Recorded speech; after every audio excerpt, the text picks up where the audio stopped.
What's up, guys? Welcome to another episode of Real Estate Podcast, episode 257. I'm here with Griffin. I'm here with Trav. And we are not going to be doing very stringent regiments in the morning with Adam. I mean, I'm not doing them, period, you know? I wonder how much, inspiration Dexter took from American Psycho. Yeah, Because he kind of had that, which a lot of them do. A lot of serial killers have a routine, and that's all. It's all about keeping up appearances. But, the show was different, but he kind of had that. Like, it even started with him, routine, the cooking, Yeah. I was like, and he's like, I got to make, I'm just trying to fit in. Yeah. Well, I mean, the book came out, 80, 89, 90, something like that? Yeah, it was early. I mean, it was before Dexter. So, I even mean like just with the show. Oh, yeah, right. I don't know about the material, but like, the way they did the show, like it just really reminds me of it. Yeah. He's like the OG. But when they're in the car and she's like, what do you want out of this relationship? He's like, I just want to fit in. Yeah. That was Dexter, dude, for several seasons. Yeah. He just wanted to fit in. Yeah. Then he started true loving. And what's crazy is like after Rita dies, then like he's like, I'm fitting in now, like fitting in a little too much. Yeah, right. But how did you guys first discover American Psycho? Watched the movie years ago, and then somewhere late in high school, grabbed the book on an impulse buy. I don't know the exact first time. It would have been around. Like, how was you introduced to it? It was that movie in the video store that had dude in a suit holding a knife. And I was always like, I ain't watching it. It may have been one that my mother rented early on, but like I didn't really pay attention as much. You know what I mean? Yeah. I was, younger. Like I really did, I liked watching movies, man, but I really got into movies like when I got a little older, where I started sitting down and so maybe 2005, 2006, I go back for a little revisit, and I'm just like sucking it off, dude. Just all the way to the balls. It's one of those where it's like the second time around, I was a little bit older in high school, and was able to actually pay attention and comprehend what the fuck was going on. Because whenever I saw it as a kid, first off, it was like clearly late at night because the old man was going to be having me watch that shit, and it was just it's the build up to the next scary thing, Yeah. So I was introduced. This was part of that group of movies that kind of floated around high school, right? So, and I don't know if this happened with you guys, but the school that I went to was like way small, like super small. Yeah. So there was like this group of movies that floated around high school, and this was one of them. So it was like Fear and Loathing was one. Yeah. Boondock Saints was one. Makes sense. American Psycho, Fight Club, Clockwork Orange. Yep. There was just the word of mouth movies that people are like, "Yo, have you seen this?" Yeah, exactly, gotta watch it. Yeah, and it became these movies that was very quoted. Because all these movies are quotable, right? Every one of them that I just named off. Oh yeah, was 100% quotable. So it was one of those things where like, somebody's brother or dad would have this movie, or somebody would catch it on TV. And then like a group of people would get together, and then the next thing you know, like the preps are watching it, and then like the jocks are watching it. Like it's one of those situations. You know what I mean? Mm-hmm. But that's how I found out about it, because this was one of those movies that was introduced to me by someone else, and it was a situation where it's like, you got to watch this movie. It's so fucked up, like, and then all these quotable lines and stuff from it. And then that's like kind of how I was introduced. And then watching American Psycho, it's kind of like whenever you watch Fight Club or Clockwork Orange, there's always more. You always see or notice or Oh yeah. understand, there's always more, right? Yeah. And that's one of the big takeaways from watching it this time was, Yeah, I really paid attention.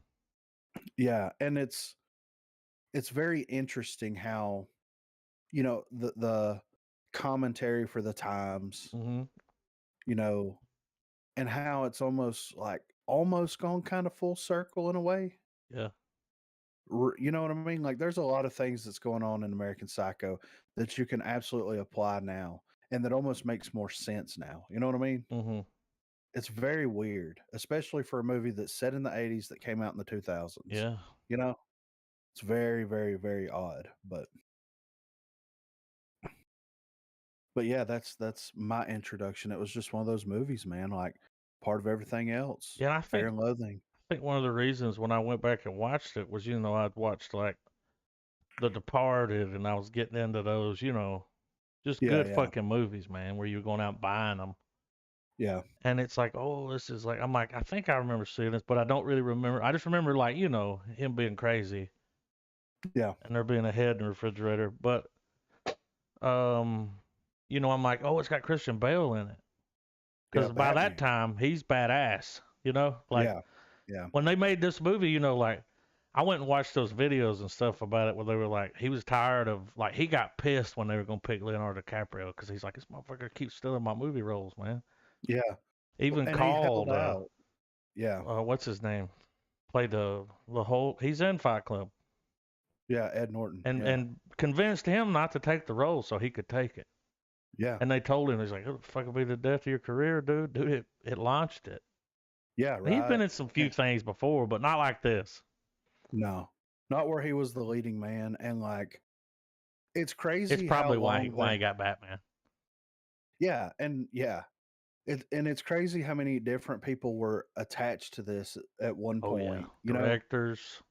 Yeah, actors, directors, writers, like Fallout. Like it went from at one point it was going to be like a $50 million movie back down to 10. Yeah, because like with the cast they had, they were able to, because they wanted to bring in Cameron Diaz, and dude, it'd be a completely different movie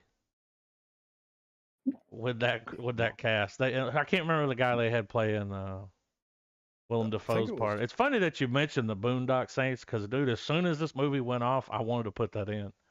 I know, right? Because I wanted to catch that performance of Willem Dafoe because it's really good. But yeah, I think one of the things that makes this movie stand out a little more than the other psycho slasher films is how close the line gets drawn in comparison to what Bateman does to try to blend in, and how relatable that is for everyone. Oh yeah, yeah. How do you connect with people, music and movies? Yeah, yeah.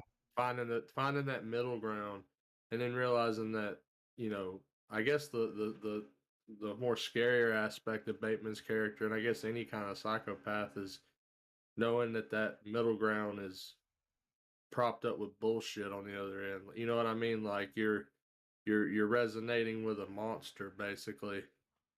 Yeah. And yeah, and he'll it's just the unsettling feeling that Christian Bale gives when you start hearing him talk to himself. Yeah. And I guess you could draw the line, you could match it up with Dexter and how like his own little dark passenger moments, yeah, where he doesn't directly like talk to himself, but you hear what he really thinks. Right. And you're right. Like this is one of the first films that I remember ever seeing where they do such a good line representing how serial killers navigate the world. And like you said, it is a scary thought, and it is a scary thing to like consider, because it's like, I mean, I bullshit my way through everything all day long. Oh yeah, dude. You know what I mean? Well, Like that's when you all go I somewhere, do. you just kind of look around. You're like, all right, know who I need to be. Let's Yeah, go. exactly. Yeah, I'm here. I'm Do you shucking and fish? A little jiving. bit, Yeah, No, I don't. exactly. Not at Yeah. all. But I'll fucking bullshit Yeah. all day. Let's Well, go. well, referencing his speech at the beginning, like everybody wears masks. Like Everybody. you got a different face for a different crowd, and Yep. some people would argue the whole, you see, I'm a see it. I'm the kind of person you get what you see, and it's like, man, Nah. Ain't nobody you're like that. lying. You are No. lying your ass off to me, And it's absolutely incredible. Like how intelligent that this guy is, that Oh, yeah. Patrick Bateman is, He's because smart. like him whenever he's talking at the dinner table, When he whenever gives they're like what we need to do to help the world, yeah, and they're like, whoa, that's deep. yeah. I mean, and that's just something that he probably read in a magazine Mm-hmm.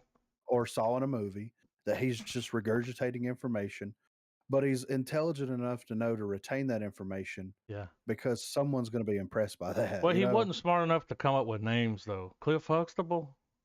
Yeah, I know. I was like, because Yeah. I would have been like, whoa, who? Yeah. Huxtable. Fun fact: there's a moment in Dexter. It's either the first season or it's the most recent season, but one of the aliases that he uses to, get evidence and stuff is Patrick Bateman. Yeah. Yeah, I remember that. Yeah. Yeah. And how crazy is it that like all these people work around each other all fucking day long, but They they're have so no idea. self-absorbed Yeah, they're with all caught up themselves. in their own little world. Yeah, and they don't even know the Like, names well, that of one, each other. they just he's fucking thinks I'm him because I wear the same kind of suits and. Well, like Yeah, when they were yeah. sitting around trying to get a reservation, and he's like, "It doesn't matter where we go, but I have to have a reservation." Almost like he's gonna be less of a person if he doesn't. Yeah, He's exactly. like, "I can't be like poor people. I gotta have a reservation somewhere." Yeah. And then them Well, talking, man, just them sitting around there banter back and forth. I could have watched a show like well, that well, it's based just around that. it's a commentary on just how much of a joke the '80s yuppie Oh was. yeah, Yeah, yeah. I think don't you guys think it's kind of weird we're reviewing this movie at the same time Genesis just called it quits? I know. Yeah, I saw that the other day oh, because I Phil didn't see Collins. that. I know Yeah, he's they in just bad had their shape. last performance. Yeah, Like he had to yeah, perform sitting down. yeah. They just had their last live performance. That was Period. And $100,000 song right there. yeah, I know. The other It's one was fucking about nuts. 120. Yeah, And then they really didn't want them to use it. They said there's see I had the unrated cut on Blu-ray. So yeah, apparently there is a cut where some of that's removed. I think yeah. Huey Lewis didn't want their song in the movie after he saw Well, it. they Which made them pull it off the soundtrack too. Yeah. it made Hip to Be It Square makes a that very part, dude. creepy song. Yeah. Yeah, absolutely, dude. He's like most people it's a happy song. They don't even listen to the words. Yeah, yeah. And The Jared creepiest Leto, part. dude. Oh my god, fucking Paul Allen. Yeah. He's like, there's a fucking why are the fucking sports section there? Dude. Well, all that Don't get reminds me me like with wrong. Paul Allen and then the guy he goes in the bath. Was it Stewart? What's his name? Lewis. Lewis. When he puts his Yeah. hands on his neck, how fast he turns around and he's like kisses his Oh, hand. I've been Patrick. waiting on this Yeah. so long, Patrick. At that Christmas party when you had that little green and red, he was like washed his hands off. He was like, I had to take some movies back. So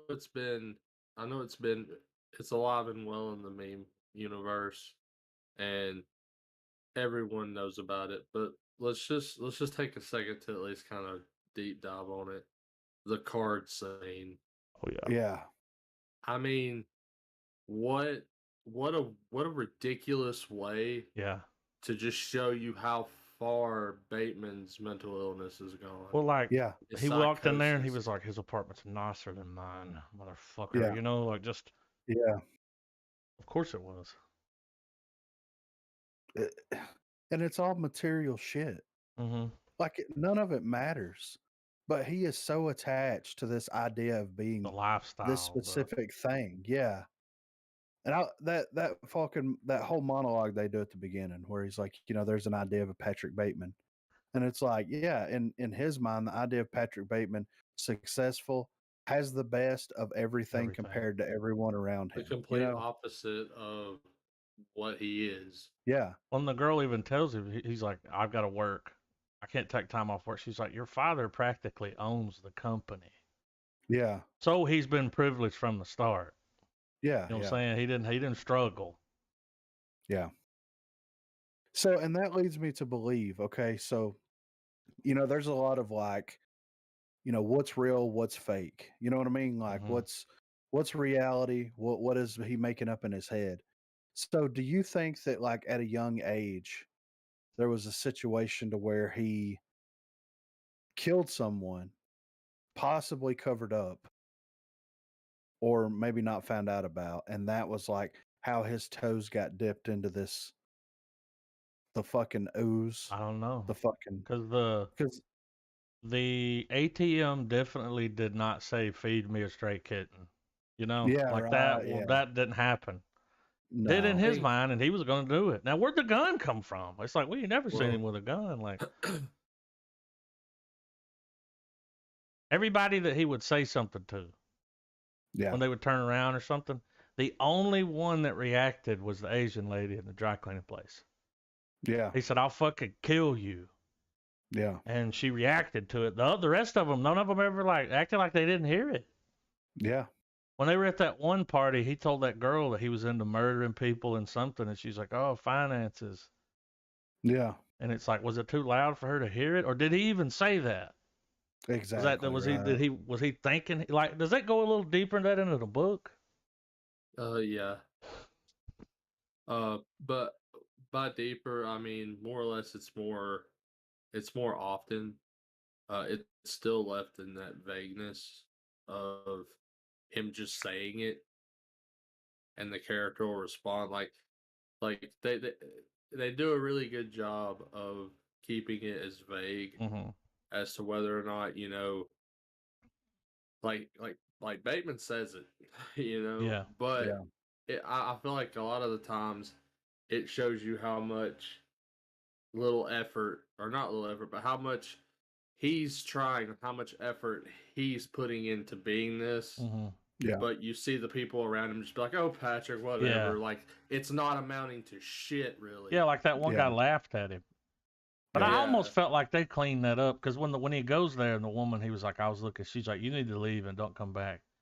So something definitely happened in that house, right? I mean, that's because the way she acted, it was almost, well, if his father is some guy that owns this company and he's making this kind of money, like stuff, it can be cleaned up, and maybe it has been for a long time for him. Yeah. Because they just cleaned it up. Well, let's take the nature of Patrick Bateman and apply it to like modern day. A lot of people, a lot of teenagers now are living pretty privileged lives. Oh yeah. Whether it's self-made or through, well-off parents or whatever, but a lot of them are losing their shit. Yeah. Yeah. You see the extravagances all over Instagram. You see that in a lot of celebrities, man, that are privileged from early on. Because I mean, clearly Bateman's a sex addict on top of being a murderer, and it's a lot of the murder porn that I've watched with my wife kicking in. Yeah. Yeah. But a lot of those habits, problems, whatever you want to call them, they stem into other things, and a lot of it does snowball into, being one of the myriad reasons as to why people, go over the edge and, kill, or even with, in a serial killer fashion, Yeah.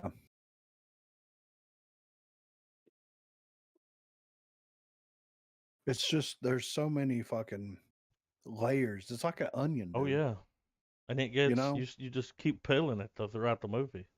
But Yeah. but the underlying thing though is that he has lost his goddamn mind. Oh yeah. Like he is fucking crazy. Well, after he killed that woman with that chainsaw, he's sitting in a restaurant. She's talking about getting married. He's drawing it on the table. Yeah. On the table. Can we talk about how he chased that woman with a chainsaw Yeah. and no one checked Yeah. outside or looked or no cops were called? Well, and that's I will where you say could this wonder, about too. cities like that. People mind their own fucking. Well, they're starting to get to where they don't, but Yeah. a lot of them mind their own business, dude. Like, I mean, he chased her oh, he down did. several Well, she beat hallways on before doors that and was flight of screaming, yeah. and he was out there Which- running around in his well- sneakers covered in blood. Like, Which makes you wonder, was that a fantasy? it could have been. He could have Yeah. fantasized about going back to that because, like, really, you went back to the apartment, you know? Like, Yeah. it kind of got voices real quick, you know? Yeah. Yeah. But So, like, you guys- whenever you guys- when she opened that door, dude, and he went, ha, grabbed her leg, Yeah. dude. I laughed so You hard. fucking bitch. Yeah, not the face. Not the face. So you guys remember that moment where he has the prostitute over there and he I think he's either holding it or he gives it to her, but you see like a wire hanger. Oh no, he Yeah. goes over to the thing and opens it, gets that wire hanger, Yeah. and there's like a razor. It's like what you'd use for crafts, cutting like styrofoam and stuff. Yeah. Yeah. Utility tool type. It's one of those, and then like it just cuts to them leaving. They're stumbling around. Yeah. Oh, the one girl, the expensive prostitute that he paid for, her nose is bleeding. yeah. She's got cuts on her Yeah. shoulder. Now granted, I'm running off like over Yeah. a decade old recollection here. But in the book he does that to a lot of people. I wonder if Oh, like if they kind of cut it in the movie because like you don't know what he did, but the girl later on was like, I had to go to the emergency room after last time. Yeah. I mean, I think I know where he put that wire hanger, you know, Yeah. because she didn't have any scratches anywhere that were visible. But I'm like, Yeah. what was he doing? Yeah. This dude just had The whole kill tools everywhere, and then see that was at Paul Allen's house, Yeah. so he already had the damn kill room set up there, like motherfuckers hanging in the closet. Whenever he So- invites his secretary over, that whole scene there where he's Yeah. looking at stuff and he gets the nail gun, and I'm like, you gonna need air to run that, buddy, you know? Yeah. But it don't matter, it's a movie. But he's like looking at all this stuff, and then he's like, I think you should leave, because if not, something bad's gonna happen. Now, one thing that happens in the book, and I can't remember if they just redid it and just changed the dialogue, but in the book there is a part where he kills a homeless black man, Yeah, he did it in Yeah. the movie. and well, the shit he says in the book, not what he said in the movie. Well, he called him an F word. I'm not gonna repeat it on here. You know what I mean? Yeah. Oh, it's a worse word than Yeah. that. But like He's like, why don't you but get a the thing fucking job? But The the guy's weird like, thing "Oh, thank about you." it, though, the weird thing about it was, I think it was in the part of the book too, because he's also explaining, like, why he kills who he kills, hmm and he obviously, in the book, is just like a point where he's like, he tried different types of people, and tried different types of things to see if it could scratch the itch, Yeah. and I want Like killing the homeless guy. Yeah, he Tried was like, that. "Yeah, That didn't work. Like he has Yeah, to kill yeah. people that like just rub him the wrong way. Yeah, Either they touched him, they have something nicer than him, better card. like almost like he Mm. beta tested whether or not he was a fucking racist or not. And he was like, well, I guess I'm not, but Good to Because he know. did, because that whole situation didn't get any, he didn't get any kind of satisfaction out of it. Yeah.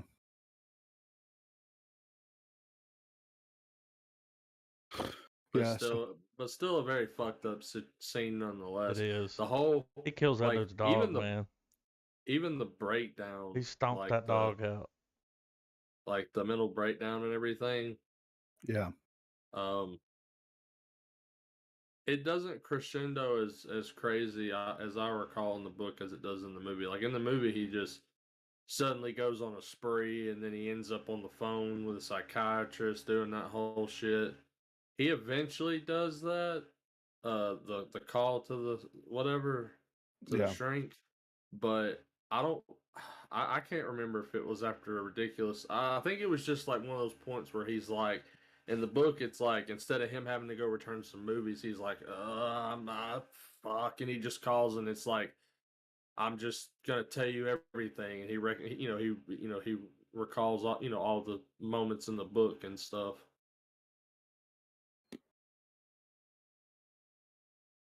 So, did he kill Paul Allen? I don't know. The lawyer was like, I saw him I ate dinner with him twice in London. In London. But I mean, I don't know, dude. What if they're just covering that up? It is his lawyer. The guy acted like he didn't even know him. Yeah, exactly. It's kind of weird. It was weird. Yeah. He's like, I don't think this is funny. Yeah. He's like, what do you mean? Like, I'm not. This motherfucker's having a panic attack, dude. When he was on the phone, he's like, I'm not gonna make it. Calm down. He's like, I ate a little bit of their brains, just a little. Yeah, I tried to cook them. He truly is an American psycho, though. There's nothing more American, especially in the 80s. Yeah. Than Dude on Wall Street like that. Like. Yeah.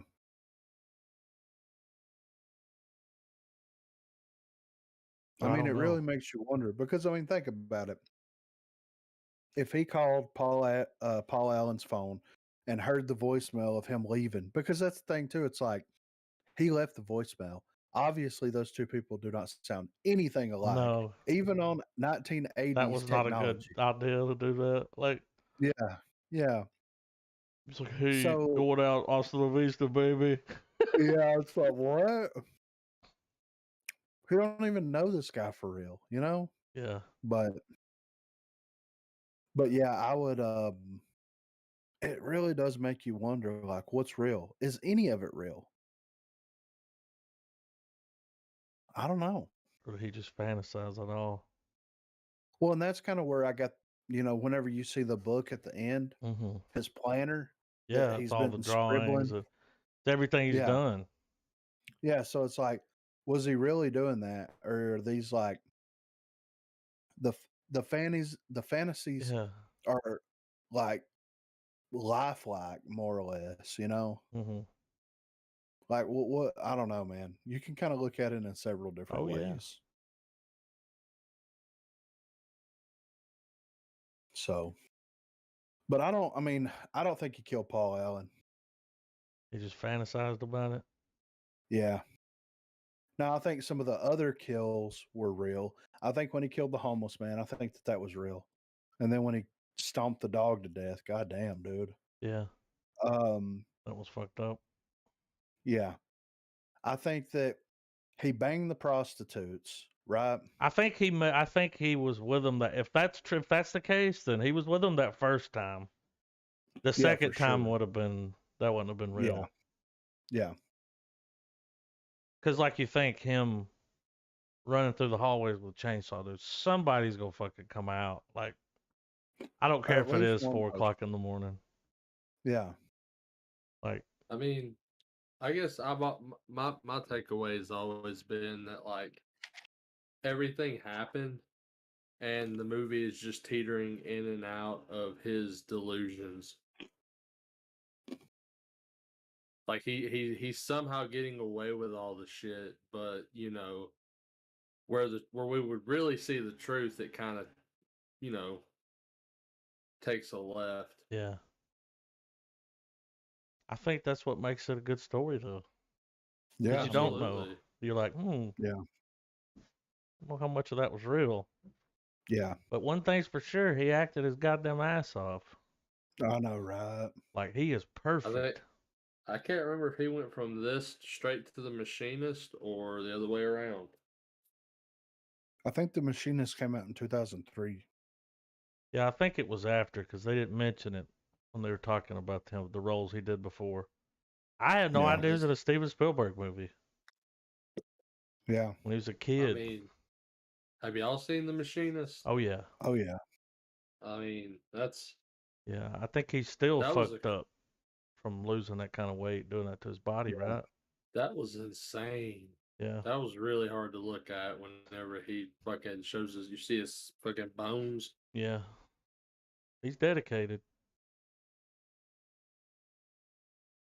Let me see here. So he did American Psycho, then he was in Shaft, then he was in Laurel Canyon, Captain Corelli's Mandolin, Rain of Fire. You remember that? Mm-hmm. Yeah, The Dragon movie? Yeah. damn good 2002. little popcorn movie. Equal. I can't say that word. That came out in Equilibrium. 2000. Just Yeah. just for bald headed Matthew McConaughey acting Yeah. like a fucking oil rig, fucking foreman out in the middle of the wasteland. Yeah. Oh, then and the- Equilibrium is fucking incredible. Yeah. Yeah. And then 2004, The Machinist. And then 2005 was Batman. Which they were like, they had to hold off on shooting Batman because he had to like become a healthy person Yeah. again. He lost that weight too fast. Yeah. One of his best roles I always enjoyed was in The Prestige. Yeah. Oh yeah. I mean, pretty much every movie. I mean, yeah, none of those movies are bad. No. I mean, everything I've seen him in, dude, including the racing movie. He was great in it. I mean, I'm interested to see how he works as a CG actor because I assume his God Butcher performance in Thor is going to be mocap probably.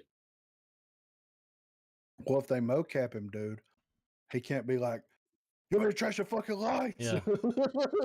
I mean, I was looking at the lights. unless they use that shit like they did with Josh Brolin, where you can clearly see his face through Thanos. Yeah.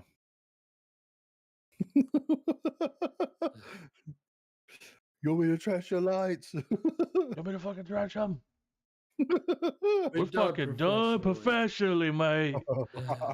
Yeah. It's like, dude, he's just a light guy, man. Calm down.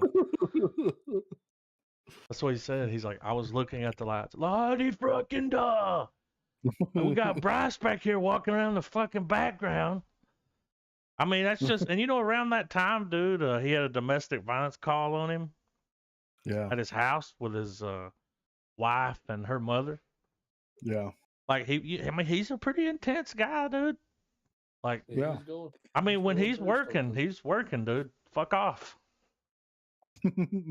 Like, I'm trying to do a masterpiece here, you know, and no having a laugh at him. But I will say this: even Christian Bale couldn't save Terminator Salvation. Like, no, that's just a bad script, in my opinion. But that might have been why he was frustrated, dude. And Who wrote this fucking script? And you know, I was kind of excited that he was gonna be John Connor too. Like I was like, okay, Terminator with a little gravitas. Okay. Yeah. Well, dude, that was right after The Dark Knight. Yeah. Like he would have been making that when all that happened with Heath Ledger and. Yeah. That's true. Lottie freaking die, dude. What don't you fucking understand? Like that mix, that song. Yeah. Banger, dude. It is. Speaking of bangers, what are we giving American Psycho? Star, dude. It's so good, right? That motherfucker said he's buttoning that shit up. He said, "Is that a raincoat?" He said, "Yes, it is." You know, He was so fucking happy, dude. You know, It's one of whenever those- he asked his the chick to go out, and she was like, "I want to go to that place," he knew he couldn't get a reservation there. And Yeah. I'm like, "Damn, he's gonna kill you now." Like, you just reminded him that he can't get that. So Yeah. I was glad he didn't.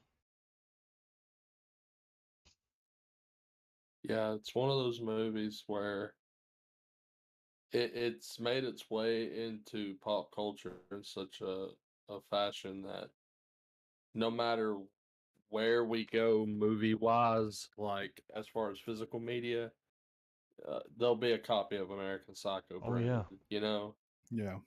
it's on that level, I Movie that would almost say. didn't get made. Yeah. And yeah, I mean, it gets a full star from me. Yeah, there's so much to unpack in this fucking movie, man. Like so much. And every time I watch it, it's a pleasant surprise because I always find something different. You know, there's something different that's fixated on Yeah. because like you could go back and watch it right now and then you could be like, "Oh, look at how people respond to the things that he says." Yeah. Instead of watching his facial expression. You know what I mean? I did that. Because Yeah. we talked about it a few nights ago, and I was like, you know, the girl at the bar, she didn't even bat Yeah. an eye. And he No, was she like, didn't "I give a want to fuck, fucking dude. stab you to play with your intro." I was like, Yeah. But I give it a full star, man. It's fantastic film. Love it. "Bravo." Would rewatch it right now. Yeah. You know? Oh yeah, Bale's performance gives the rewatchability. Yeah. Absolutely. Love it, dude. So, do we need to address the elephant in the room? The slap heard around the world. Yeah, dude. Did y'all see what Jim You- Carrey said about it? No. He was on a talk show today. I think he's promoting Sonic the Hedgehog. Right. And he was like, he was disgusted by it. Of course. He's like, the fact that, he's like, Hollywood, like, we're not the cool ones anymore. Yeah. Like, the fact that that someone could just walk up on the stage and slap a comedian. Yeah. And everyone clap. Yeah. Like, right. what the fuck, man? We're done. Like, this is crazy that was okay. And get an Oscar. Yeah. I think they should take it back. I mean, I think that's why they didn't throw him out. Because they knew he was going to win it. And it's like, oh, and what do we do? And it's like, well, Denzel's still here. Who came in second? Yeah, right. That's what you do. Yeah. I can't believe that, dude. I can't either. I thought it was And, fake. like, yeah, yeah. And it was a fucking joke. It was. He said it was a joke. It was a fucking joke. And he's like, keep my wife's name out your mouth. He's like, I will. Yeah. Jim Carrey said if he would have walked up on stage and slapped me, because they were like, well, you know, he didn't press charges, and he's like, yeah, I know that, but he's like, if he would have done that to me in front of the world, he said, that clip's gonna live forever. Oh yeah, it'll forever be there. He said, I would sue him for $200 million. Is what I would do. Dude, this is what I told. We were talking about this last night, Trev. If it was me, if I was Chris Rock up on stage, right, and I was, you know, doing the dog and pony show and I was making jokes, and Will Smith gets up and smacks me in the face, right? He walks off stage. I would have roasted that goddamn motherfucker until they escorted me off of the goddamn stage, dude. Yeah, Rock's got enough money. Well, I mean, dude, props to Chris Rock for being professional as fuck. Yeah, legit. He said Will Smith just slapped the shit out of me. Yeah. And looked like stunned, like just. Yeah, like what the fuck, man? And like nobody's gonna do anything. Yeah. But no, dude. And I would have kept it fucking. I wouldn't have went off. You know, I wouldn't have made a scene. I would have just started zinger after zinger. Well, dude, as soon as he walked away, it's like, well, it's not like I made fun of the fact that your wife was banging your son's best friend, I would have made a joke on that. Oh yeah, I'd have went exactly. there. Right. Yeah, for sure. Yeah. Oh yeah. It would have been bad if I would have been in that situation. Because Yeah. here's the thing, man. I'm cool, all in good fun. These two have obviously been around one another. You know what I mean? Yeah. Oh yeah, And then dude. Oh yeah. if I was in Will Smith's position and I'm sitting out there and somebody's fucking jugging on me like that, and my wife gets upset, I'm gonna be like, bitch, learn how to take a goddamn joke. Well, you remember then the 2016 Oscars was the one she boycotted. Yeah. And he made the joke that he said, what's her name? Jada Pinkett, boycotted the Oscars. He said, that's like me boycotting Rihanna's panties. Yeah. I wasn't invited, Yeah. Yeah. And it was Yeah. funny because Yeah. she's not winning an Oscar. Yeah. And we all agree, exactly. it never happened, probably never will. Yeah. But Will laughed at it. He Yeah. thought it was funny until he looked at her and he was like, "Oh, she's upset. I'm gonna catch hell Yeah. when we get home." If you're that scared of your wife, Yeah. you know what I'm saying? Mhm. But here's the thing, man. Not only is he afraid of her, he's afraid of her like going out in public Yeah. and like shaming him. Well, that would have been the ridiculing best this joke. man. Whenever he Yeah. said, "Keep my wife's name out your mouth," he should have said something like, "Well, she should probably keep other dudes' dicks out of hers." Yeah, exactly. That would have been right. the most humiliating thing ever. Yeah. Oh yeah. Oh, Chris Rock's about to go on tour, dude. He's gonna light his ass up. You know it. Yeah. That's probably why he was like, "Nah, I'm not gonna press charges because I'm gonna get the motherfucker back. I'm gonna dedicate 20 fucking minutes of my set to it." Yeah.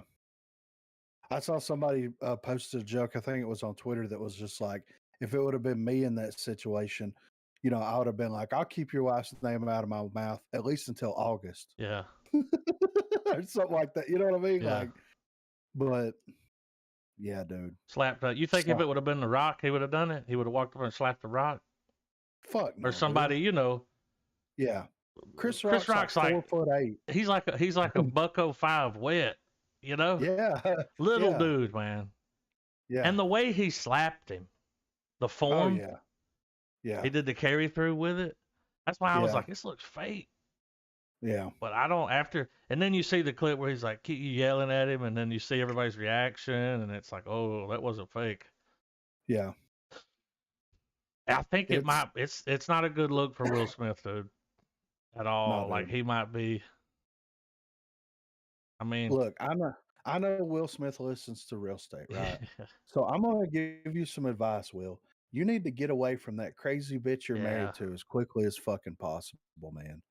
Like, I know she's pretty, but she ain't that fucking pretty, man. I know she probably good in bed, but they ain't no motherfucking way she's that good in bed. Yeah, Like, dude, and getting cooked in front of the whole world, man, ain't worth it. no, fuck no, dude. I mean, Hate to see that for anybody. Like, yeah. I mean, it makes him. He looks pathetic. yeah, He really does. yeah. He looks pathetic. It's hard to in that respect situation. somebody that. Yeah, yeah. And I've had nothing but respect for him my whole life, dude. Yeah, Love Will I know. Smith. I mean, he did the impossible, man. He went from being a rapper to having one of the biggest television series of all time. And being one of the highest paid actors. Like he's. Yeah. But see, that's the thing now, man. Is like his movies don't pull like they used to. Yeah. You remember when Jim Carrey's movies started doing that, and then he kind of went crazy. Yeah. Like it's. I don't know, man. It's being famous since you're 16 probably does something to you. Yeah, I would imagine so. Yeah. I mean, you can't, and we're not talking about just like Bobby Lee famous. Yeah. Like this motherfucker, this is how famous he is. He can't go like to the store in any country. He'll be recognized anywhere. Yeah. There'll be a line that forms. I mean, that's a, That's why I should have wore a Slipknot mask. But like, that's in California, dude. Like, so Chris Rock did not know that she suffered from this. Like, I didn't know. I didn't know until this happened. I mean, I don't watch her fucking show, Yeah. Like, who gives I mean, I didn't know. It's just a joke. Who cares? Yeah. I mean, how do you think, what's her name felt when she was like, why is everybody mad? Because she was, compared to me. Yeah. Like, Yeah. oh, striptease is hot. Yeah. You know what I'm saying? And then It's that clip, wherever she was showing her head, she's like, I got fucking, what is it? What she got? alopecia. She's like, I got alopecia now. And she's like, the only thing I can do is just laugh at it. Okay, yeah, well, why then didn't you at Chris laugh? Rock's joke. Yeah. Why didn't you laugh? Exactly. Yeah. And here's the fucking cringiest thing, man. The world is People split. take it up for it. Yeah. I wish I had a man that would do that for me. No, dude. I'm married. If I go somewhere with my You wife, for damn sure don't want that happening. if someone makes fun of her, Or you, makes and she fun of- gets up and or causes me. a scene, you're like, don't do that. Like, no, it's a it joke. don't matter. Like, It's Chris Rock. yeah. He gets paid to make funny. Dude, all of these things, you're going, if you put your ass in He's a that seat, legend. if you Yeah. put your ass in that seat, even if you go to a comedy show, Yeah. happened to me and You're- Trav one time, you put your ass in that seat, dude, you're opening yourself up for comments, man. And if you don't like that, then don't do it. Yeah. They've done that at every Oscars, Golden Globes. There's always some little roasting going on of the celebrities. You know, we'll make a little fun at your expense that you make $50 million a movie. Yeah. Dude. Now, can you imagine, right? Because Will Smith apologized, right? He come out. He said he was sorry. He apologized to There was Chris text. Rock. You know what I mean? They it was do. typed up. I don't know if he did it, Yeah. but He is assistant. PR for is sure. on the move. Yeah. But could you imagine? They do a roast of Will Smith, Mhm. right? Flagrant And did Chris it on their Rock. podcast today. Really? Their whole hour-and-a-half episode is them roasting Will Smith. I mean, that's It great. was hilarious. That's fucking awesome, man. And they went there. I mean, but could you imagine Chris Rock as the roast master? Yeah. Just pulling everything out he can. I can't wait for Chris Rock's special. Yeah. Well, the fact This that might be- Will Smith thought that was okay to do, man, like, there might be something wrong with him. You know what I mean? Yeah. Like, Well, look at the children. now he tried to say at the end when he gave his speech for winning the Oscar. So the guy, King Richard, which Yeah. he played in the movie, like he said, like he would have taken up for his family. Like he tried to, you know what I mean, justify it. Like I think that because dude he came played this out. role. Yeah. Everybody's been like, violence ain't the answer, man, for nothing. And Yeah. these people have been preaching that. Yeah. Like Hollywood, man, always preaching their, and then like it's like, but wait a minute, what was this? Yeah. I think mean, they should this take is- his Oscar away from him, dude. Yeah. I really do. I don't think he should have won that after he did that. That was fucked, man. He's gonna have That a lot of was- time to think about it. I have a feeling. Yeah. But we'll see. We'll see what they end up doing. And if they don't take his Oscar away, then the ratings are going to be higher next year. It definitely helped him. Yeah. That's yeah, all it didn't everybody's hurt 'em at talking all. about, dude. Yeah. Yeah. I mean, it's good for Chris Rock too. He's about to go on a big tour. Yeah. Everybody's gonna want to talk to him. Yeah. He's gonna be able to plug his shows everywhere. Yeah. I'm interested to So- hear what he. I bet he's gonna take the high road until Yeah. he gets on stage, Oh, yeah. Yeah. because that's part of a stand-up act, dude. Yeah. Different. But yeah, I mean, we couldn't go the whole fucking. Without at I least don't even know mentioning who it. won. Yeah, I don't even know who won anything. All I know is that Will Smith made himself look like a fool. In front of the world. Well, and here, like you've kind of seen it, people are trying to censor comedy Mhm. so much they can't stand it. You know what I mean? Yeah. And this is like the physical embodiment of that. Yep. And the only people that I've seen go to support Will Smith in this situation, mostly women, Mm-hmm. right? Because it's so sweet that he stuck it. Look, here's the thing: if you're being a fucking asshole to my wife, then yes, I'll fight you. If you're a comedian doing your job On stage. Well, and then that's one thing. Like he could have walked up to him afterwards and been like, "Hey, man, like, come on," like yeah, they could have had words. yeah, Like what he did, he wanted the world to see him do it. Yeah. Like, and when he walked away, dude, and we had that cocky, he did that strut. Yeah. I was like, this ain't real. I know, right? But I think I it wish was. How funny would it have been if like Chris Rock just beat the shit out of him? I mean, on we don't know stage? how gangsterous he is, you know? Yeah, I know, He might right? hire some, you know, some hard pipe hitting, you know, people to like fuck Yeah, him up, yeah. dude. Like, Pair of pliers and a blowtorch. yeah, Yeah, dude. I already know. he did Yeah, make man. himself look like a bitch, though. You know what? If his wife really loved him, when he stood up like that, she would have grabbed his arm Yeah, and said and be no. like, "You're nominated tonight. Yeah, Like, don't ruin that." Because yeah. he did. And if he would have just yelled at him, Yeah, that's all he had to do. yeah, oh yeah. That would have been fine. And how like this is the way if you're gonna be serious about this shit and like without using violence, he could have just got his attention and said, "Hey, you got one more." Yeah, And gave him that look. You know that fucking everybody's seen the fucking Will Smith look. yeah. The way he's looking at him, you know? The damn. Yeah. And then I mean that would have been it. That would have been enough. He wasn't trying to fucking offend anybody like that. Not at the fucking Oscars. Dude, somebody tried to come out and say that he did talk to Chris Rock after the last time and said, you know, don't do that again. And I'm like, dude, if he would have said that to him, he wouldn't have said that joke. No. There's no way he would have done it. No. And my thing too is like, did Chris Rock write that joke? Okay. Exactly. First of all. Did somebody at the Oscars hand it to him and say, here, Yeah. this is what you say? Yeah, exactly. Like there's too many, there's too much unknown here. Because if he wrote that joke himself, you know, I'm sure they vet everything that's written, Yes. right? You can't go out there and just say shit. So why did the It was fucking cleared. Academy allow that to happen? Because nobody's ever gotten up, slapped somebody for telling a joke. Well, like that's never happened. Yeah. It's fucking nuts, man. The death of comedy. That should be the name of the tour. Oh my God. Could you imagine? Yeah. The fucking Sonic slap. I stand with Chris Rock on this one. Yeah, for sure, man. Absolutely. But we got some movie news here. You wanna hit up into it real quick? All right, so Black superhero movie recruits the first Purge director, Gerard McMurray.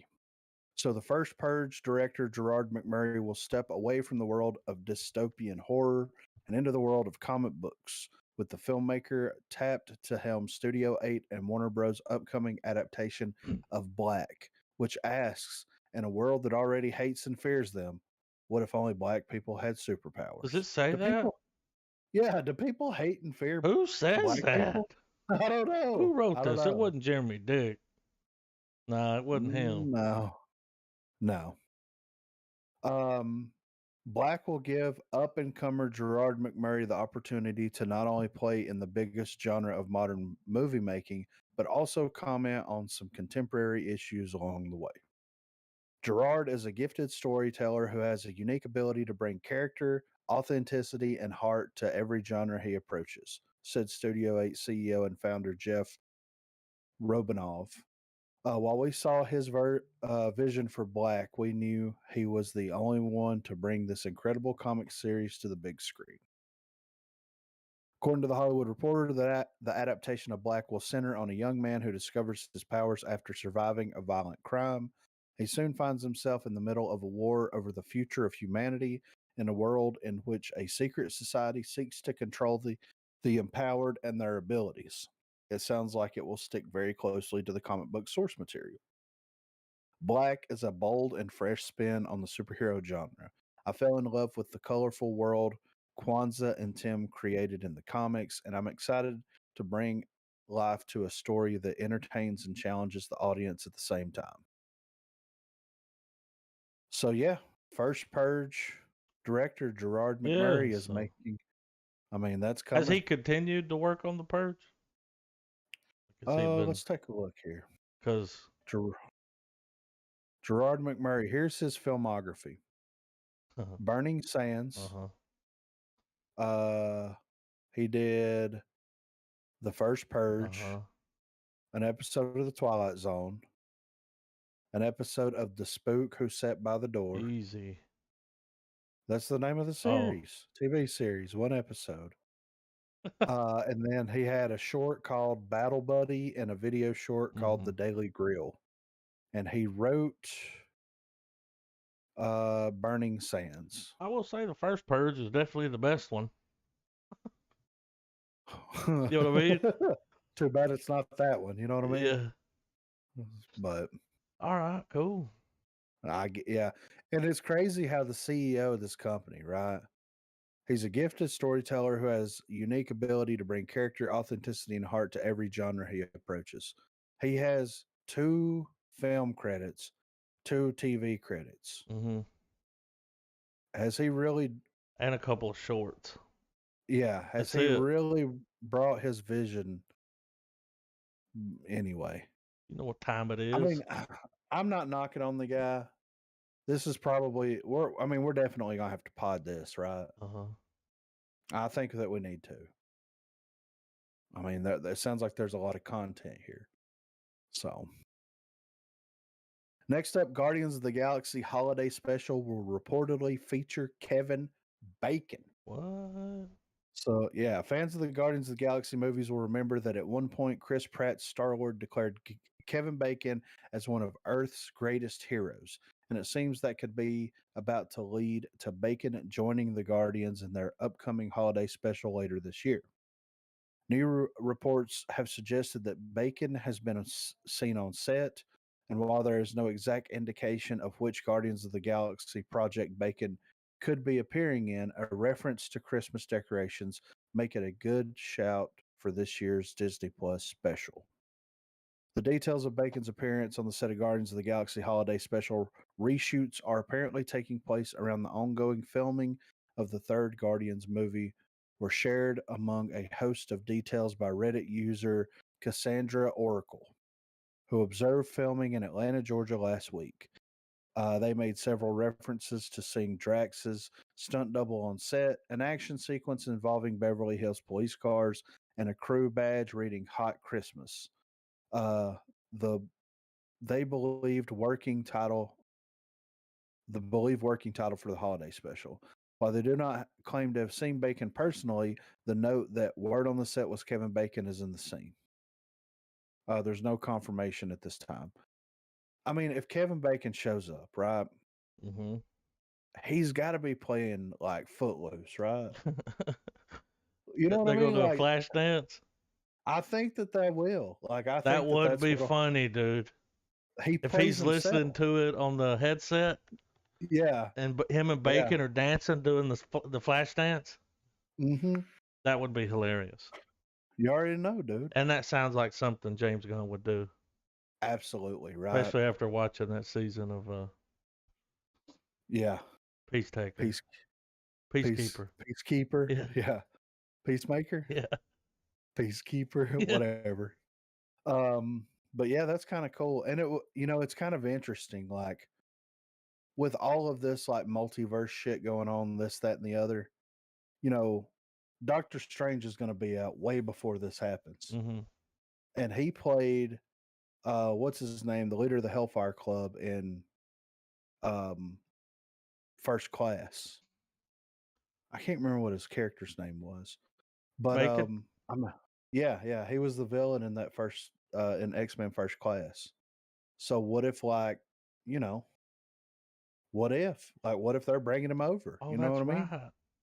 Yeah, so that would be. And what if there's 2 Bacons? Like the Footloose, like the, you know what I mean? Like, what if they do some weird shit here?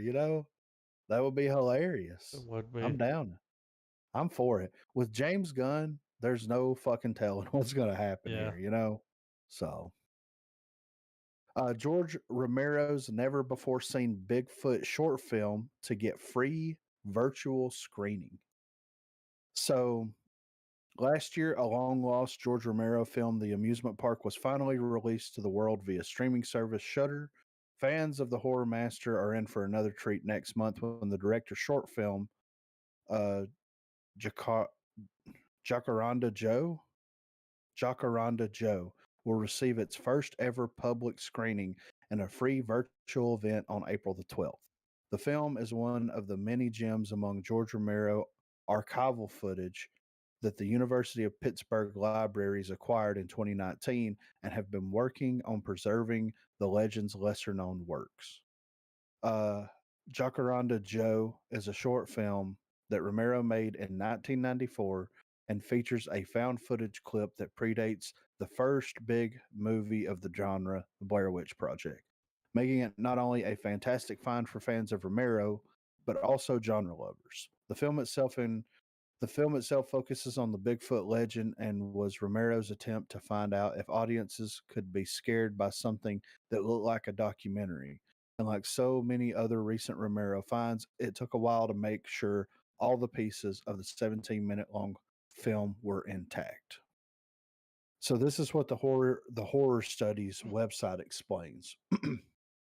In June of 94, George Romero traveled to Volusia College in Florida to make a short film called Jacaranda Joe. It was a reimagined version of a movie he tried to make in the 1970s called The Footage, about a TV show in which a famous athlete learns to hunt alongside a handful of experienced outdoorsmen that stumbles onto a Bigfoot community. But while that story was entirely focused on the film shoot, with the footage never actually being seen by anyone, one version ends with the big feet throwing the film reels into the air like streamers. Jacaranda Joe takes place after a clip from a similar TV show has leaked out. It was very much a proto found footage movie with about which Romero told a local paper that he wants to know if audiences can be scared by a documentary format. But it was also pre-Blair Witch, so that footage makes up only a few seconds of the running time. So that's kind of interesting, man. Yeah. I mean, I kind of want. I mean, it's 17 minutes long. It's a YouTube video, you know. Yeah, I mean, I wouldn't mind peeping it. Maybe do a whole episode of the pod about it. Throw that and the amusement park together. Yeah. Amusement park. You know what I'm saying? Yeah. So, Black Hawk screenwriter gives hopeful update on Steven Spielberg's DC movie. Now, I didn't know that Spielberg was like in talks to do anything for DC or anything like that. But here it says it's been 4 years since it was announced that Steven Spielberg would be jumping on board the DC bandwagon by developing a movie based on Black Hawk. Seeming to fall squarely in the war-based film genre that Spielberg frequently acquaints, there have been a distant lack of updates on the project, with the most recent coming in 2020. However, scriptwriter David Keep, I think that's how you pronounce his name, Coep, has now finally shared some promising news about the movie, although it is still a long way from being a solid confirmation that the film is going ahead exactly as planned. Keep spoke recently to Collider and explained the issues that the movie has faced since its original announcement 4 years ago, which mainly seem to have stemmed from a number of leadership changes and where the studio's focus is when it comes to their DC output. The writer, who has worked on 4 previous Spielberg movies, including Jurassic Park and War of the Worlds, also cast doubt over how involved Spielberg will actually be in the movie. This is what he had to say about it. We have a script that's very good, and we all think it's very good. There were a lot of management changes at Warner Brothers, so I think we've just been kind of waiting for that to settle down and for them to decide what they want to do with their DC universe. Obviously, I hope he does it, or if he doesn't direct it, I hope he produces it. Someone great directs, because it would be a great deal of fun. I'm very fond of the script, and I hope it comes together. But again, that's one of those movies that's going to need 200 million. So trying to get those whales off the beach is a big process. So this is something that may not even come to fruition. Yeah. But it's interesting because I don't remember talking about Spielberg, being in the running to do No. any type of work with DC, which is very interesting. So, Black Hawk was first published by Quality Comics and later by DC Comics, primarily created by Chuck Codera with input from both Bob Powell and Will Eisner. The Black Hawk characters first appear in Military Comics #1, led by a mysterious man known as Black Hawk. The Black Hawks, or more formally the Black Hawk Squadron, are a small team of World War II era ace pilots of varied nationalities, each typically known under a single name, either their given name or their surname. Though the membership roster has undergone changes over the years, the team has been portrayed most consistently as having 7 core members. That's kind of cool. I mean, it sounds like they could change the name Yeah. and the DC Association, and it's just like a war movie with fighter planes. Yeah. What was that movie? Red something. Did it have Cuba Gooding Jr. in it? Came out a couple years ago. World War II, airplanes. I don't remember. But yeah, we'll see. Yeah, Red Tails, that was it. Yeah. Damn, Trav.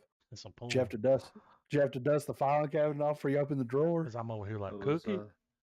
I think it wasn't. I think that was also a George Lucas movie. Yeah, I think so. Yeah, let's Red Tails. 2012 film. Jesus Christ. Yeah, Cuba's in it.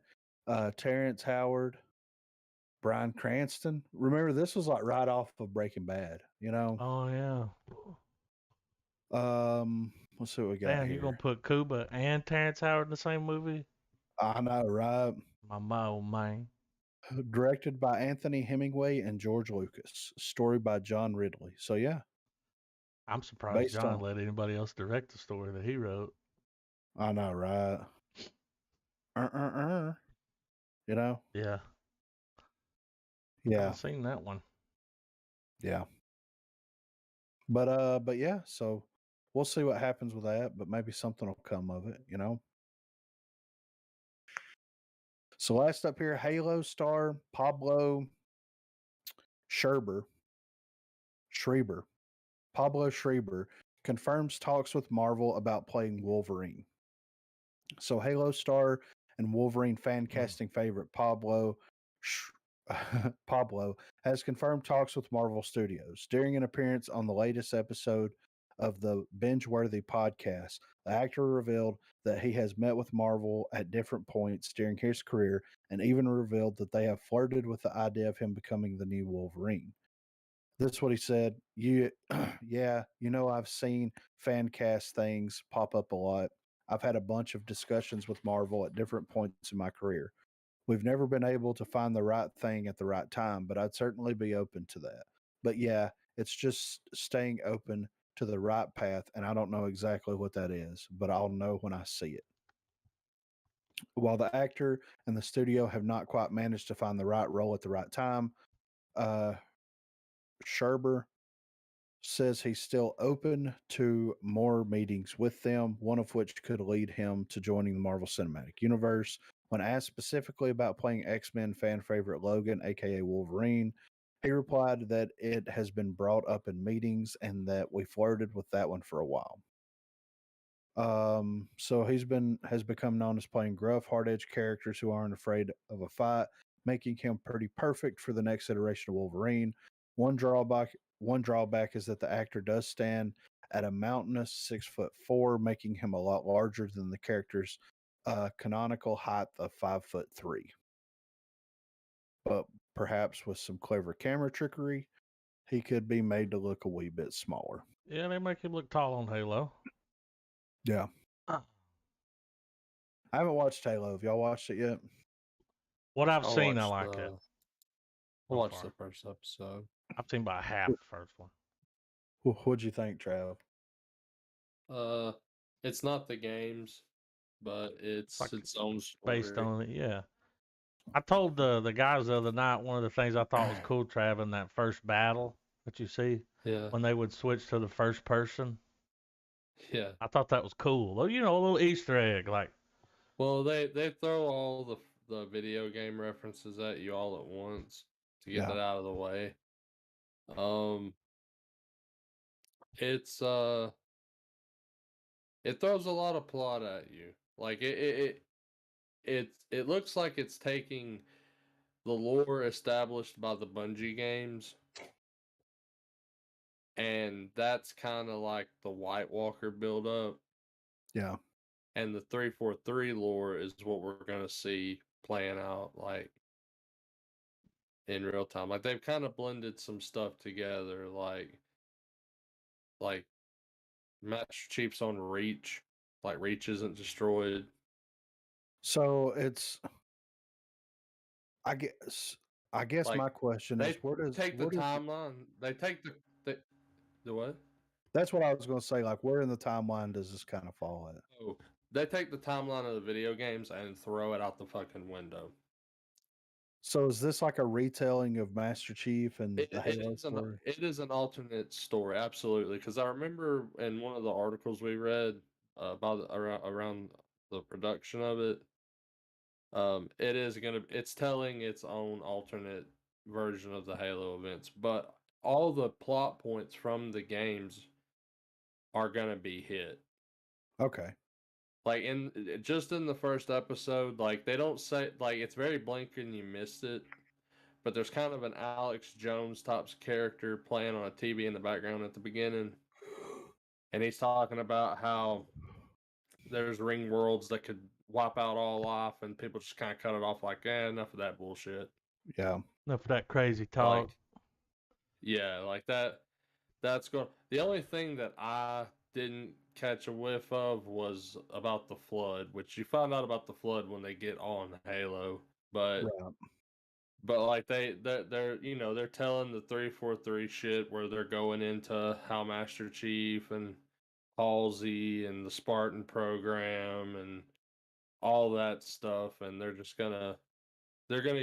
probably gonna use the Covenant War as just little blips here and there, because they've done this thing too where they've got factions of humanity who's broken off from the UNSC.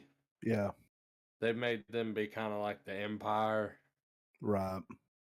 You know, it's like, we don't want nothing to do with you guys. We want to be a free colony. And it's like, yeah, no one's free, you know? Yeah. And then the Covenant shows up. You know what I mean? Like that kind of shit. So are they going to bring Keith David back as the voice of the Arbiter? I don't know. I feel like we might have seen Arbiter in this first episode, but they haven't. The only person they've full on been like, hey, this is a different important motherfucker, is that actually goes to the High Council and we see the Prophet. Okay, all right. Like the Covenant, they spent some money on them, because you definitely see, and a lot of people were like, what the fuck? What's this half chick, half Covenant chick doing in the trailer? Well, the episode explains it, and it makes much more sense. And when they're the big thing in this show that has a lot of people turned away is two key things. One, Steve Downes is not voicing Master Chief. Yeah. And secondly, right off the bat in this first episode, they give Chief a face. He takes off the helmet and everything. Right.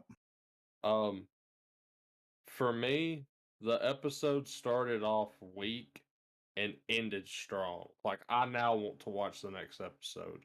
Right. But by the first 30 minutes, I was like, man, this is just like, this is the Mandalorian all over again. We're on another desert planet with a masked guy who's a badass, wielding weapons that suck unless it's him that's wielding it.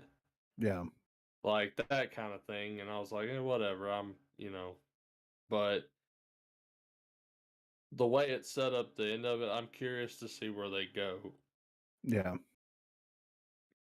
That's cool. I mean, I haven't watched it yet, and I was kind of curious because there was a lot of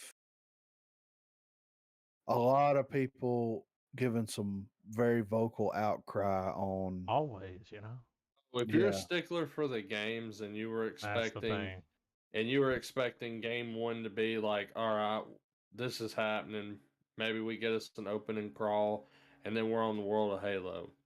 Yeah, I don't know nothing about the game, so I was just Like, watching it, and I'm if still that gonna watch some more. That's where I'm at with if it. that's what's if yeah if I don't that's know nothing about the game.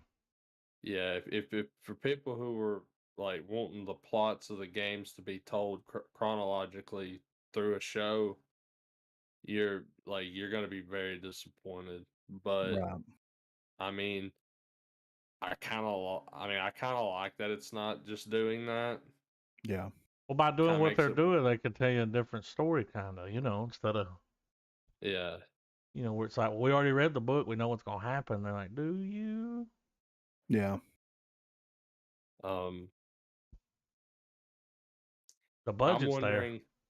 Well, I'm wondering if this first season's going to build up to the Covenant, because that's the thing. They're touching on plot points, and I'm wondering like the fun part's going to be the journey getting to those things that we know in the Halo series. Yeah. Like we know Reach gets destroyed, so is that going to be the big to do of this season? Like, because the UNSC is stationed on the fucking planet, like that's HQ is on Reach. Right. And I'm wondering if it's just going to keep going along through the story, and eventually the Covenant shows up on Reach, and they barely get out of there. Yeah. Because Chief's also got Silver Team, which is like 3 other Spartans. He's got like another sniper, a heavy gunner. Like, so, obviously these are like, it's eventually gonna be where he's the only Spartan. Yeah. It's got to build up to that. Like, that's what makes him so fucking significant in the long run with the Covenant and everything. Yeah. And so I wonder if it's going to show them slowly get killed off. Halsey losing the maybe she loses the Spartan program, and it just becomes like, all right, we're just going to put all our faith in Chief and hope he can fucking do the deed. Yeah. Well, I mean, we'll see what happens, but sounds pretty interesting, man, and I can't wait to check it out, Yeah, and I'm not a Halo purist. I'm not someone that's sitting there Yeah. like critiquing it, but I know enough about playing the games and the story that like I'm able to spot the differences. Right. Well, I mean, Halo 3 was my last adventure into the Halo story. You know what I mean? Yeah. Because I played 1, 2, and 3. I played 4, but I really didn't pay much attention to the story. It was just something that me and Corey co-op through real quick, and then got onto the multiplayer aspect of it. So it wasn't, Well, they're treating Cortana, which I thought was interesting, because at one point Halsey's like, I want to upload Cortana into Chief to get some diagnostics because of plot point that's happened. Yeah. And the committee is like, no, that AI is banned, dude. Like, that's a terrible fucking idea. Hell no, don't do that. So I'm wondering what's going to inevitably build up to her being like, I got to do it because fucking fate or whatever. Yeah. Yeah. Well, they could. So Because if it's doing that, then that means that they could have already picked up. Because the big to do of Halo 4, if I remember, is finding out that Cortana is like basically an isotope. Like she's been like degrading for yeah. quite some time. Like her coding's getting old. No more Right. update. Her version isn't supported anymore. Yeah. She tried to upgrade to Windows 11, and they said the Yeah. processor wasn't good enough. Past 2017, man. Yeah. So Yeah. so she's got like, she's got like computer delirium going on. Yeah. And I wonder if that might be something they're using in this where they're like, we're gonna put you in here, but here's what's gonna fucking happen to you. And the Yeah. AI's like, I'll do it. I'm an AI. I don't give a fuck. You'll do nothing. Yeah. Hmm. All right. Well, I'm gonna check it out, man. The budget is definitely there. Oh, Yeah. The dude. show looks Yeah. great. Hell yeah. Watching the yeah, Covenant slaughter motherfuckers was satisfying because, like, Yeah. even though I saw the rating, it's like TV 14 or TV 17 or something Yeah, like but they that. fuck shit up. I think it's okay Like, if you're not killing people. You know what I mean? like when you like, yeah, yeah, like because it shows the Covenant straight up like getting a needler kill or whatever, not a needler, but a auto pistol kill. yeah. And like you just see like chunks of body getting blown apart and like blood splattering and all that shit. Hell yeah. Fucking raw. You know? Mm-hmm. That's fucking wizard, Annie. Bringing it back. Yeah, dude. Always, man. It's fucking wizard. But yeah, I'm ready for trailers, man. Trailers. I almost put that Joker clip in here, Yeah. but I didn't know if y'all want to watch it again. But when I saw that I you mean, added it, I did replace it with the original, and I had it bookmarked unlisted, but it's the one that Warner okay. Brothers uploaded, and it does look Yeah. better than the other. So I went ahead and Yeah. I didn't know if you already had it open, and I don't know why they've got it unlisted. Like the only way you could get to it was through that article Yeah. that they post, and it's like, why is it unlisted? Because everybody's already downloaded it and re-uploaded it. Like, Yeah. but yeah, we got our. Is this the first or just? I guess they had some kind of trailer before. There was some teasers and stuff Okay, pre-painted. this is the full blown. We're getting Tom Cruise in his full glory. Finally. And how many years has this movie been in development now? 20. I feel like it's been done. I think they were done by the pandemic, but they just, Yeah. they're like, oh, this has got to come out in the theater. So, but does it? We owe they owe Tom Cruise a lot of money. Yeah. Yeah, it wasn't cheap. But I'm interested to see who's in it. Yeah, let's See what let's kind of callbacks we get. Take a paper on it, All right, 3, 2, 1, play. Pre-trailer. Can confirm that they managed to get Val Kilmer in for a cameo. Hell yeah. Saw the article.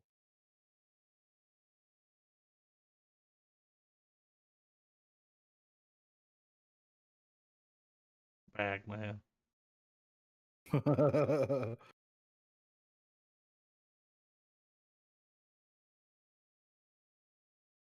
a little more my tempo there. Yeah. Dude I ain't never seen it with a mustache.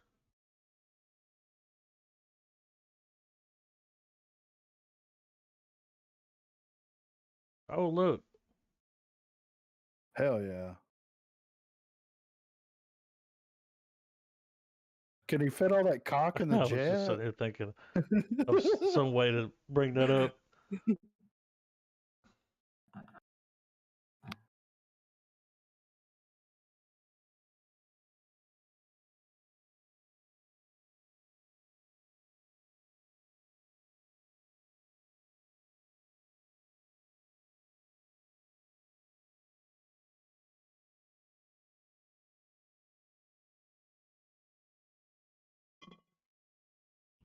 I think Tom Cruise got his pilot license just so he could fly one of these things.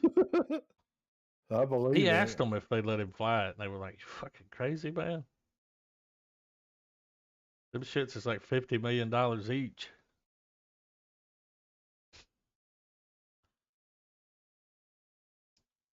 We're about to see these fighter jets be in a lot of inconvenient places. He does kind of look like his dad.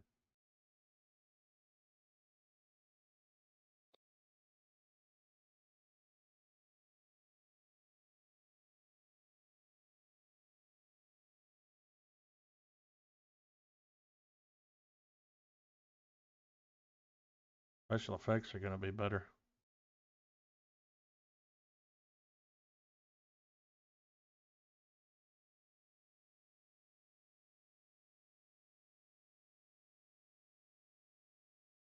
I mean, it don't look bad, dude. No.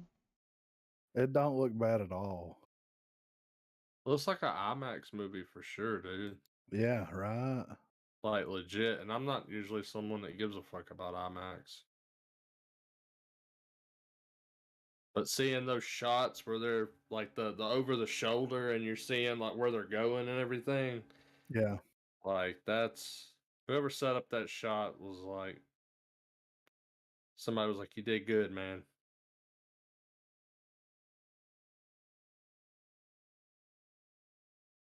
All right. We got a Netflix film coming in. Choose or Die. A movie about indifference. All right. I mean, y'all ready? Oh yeah. 3, 2, 1, play.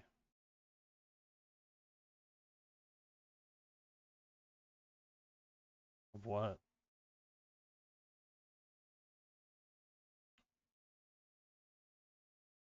Is that McDowell? Sounds like him.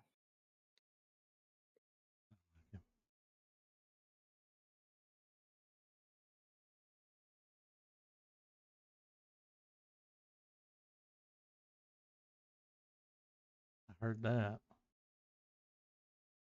Is this the sequel to Candyman?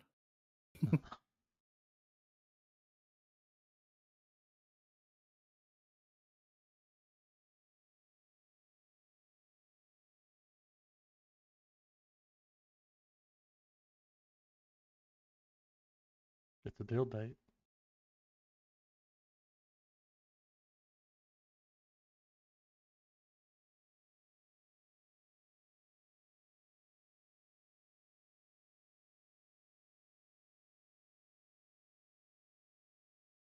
In this world, D&D plays you. Yeah. Oh, what the fuck? No. She gonna eat it? No.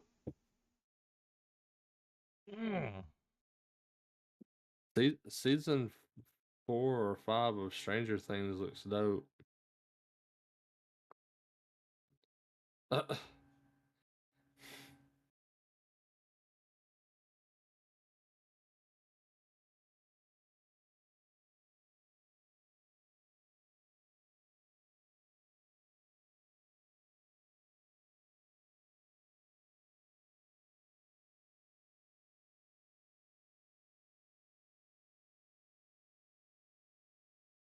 One of those things though where even if you This kind of looks dumb. and it's like one of those things where like she sees it with the woman in the restaurant with the broken glass. It's like you gotta be careful what you choose because Yeah. it's like you want me to clean it up, I'm gonna eat it. Yeah. Maybe top that out. Yeah. Don't eat the glass.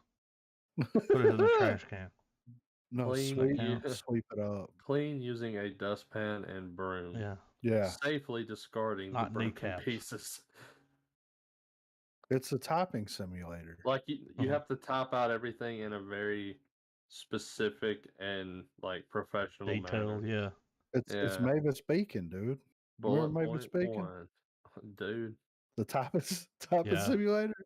All I'm Mavis saying beat that shit down. is if you put that on a computer today, I don't think compatibility mode's gonna work for it.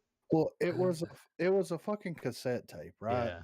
So like the Commodore Wow. 64 used cassette tapes to play games on, right? Yeah, like the But audio. there's no way. Mm-mm. No, like they actually like it played the actual game from the cassette tape.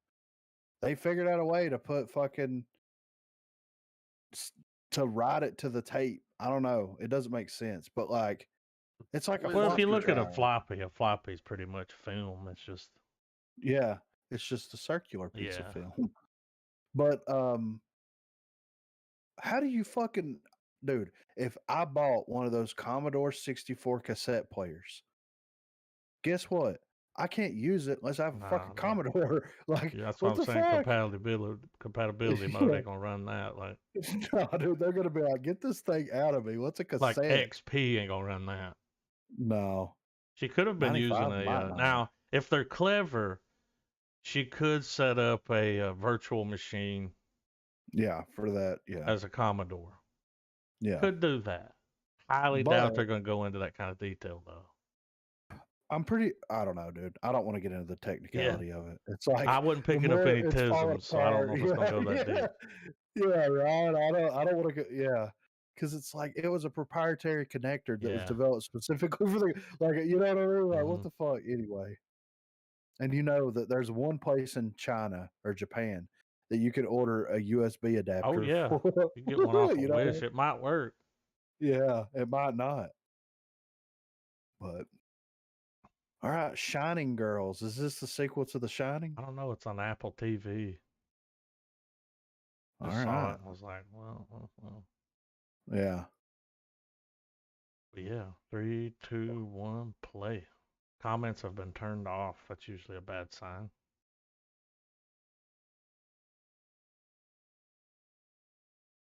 Got 14 dislikes.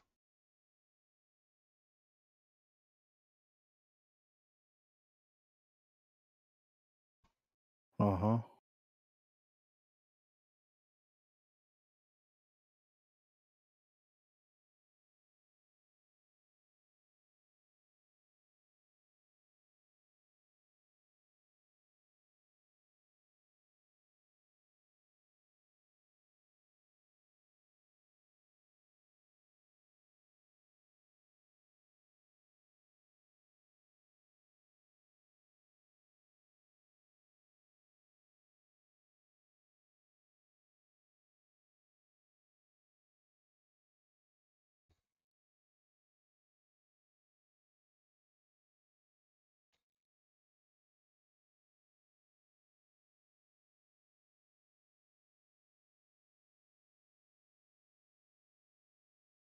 Uh-huh.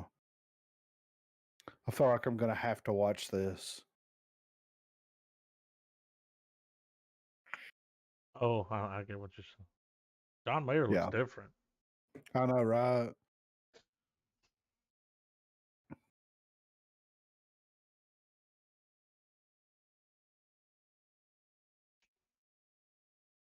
She's in on it.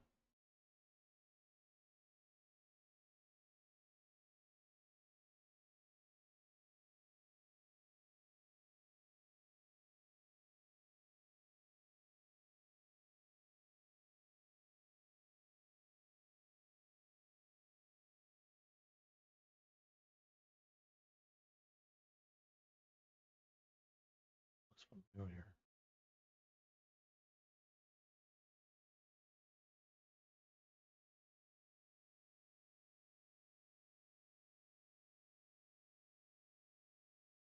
Uh-huh. Yeah. Probably gonna have to watch that. Ha ha ha ha. Uh-huh. I mean, you know. We got another movie here with dude in it. Yeah. He's going to be in Top Gun and I mean, The Offer, dude. Let's fucking do it, bro. submitted my comment. This one has comment filter. Yay.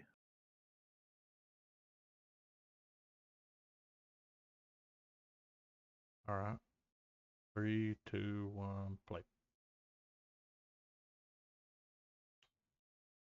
Ooh. I think this is about Francis Ford Coppola.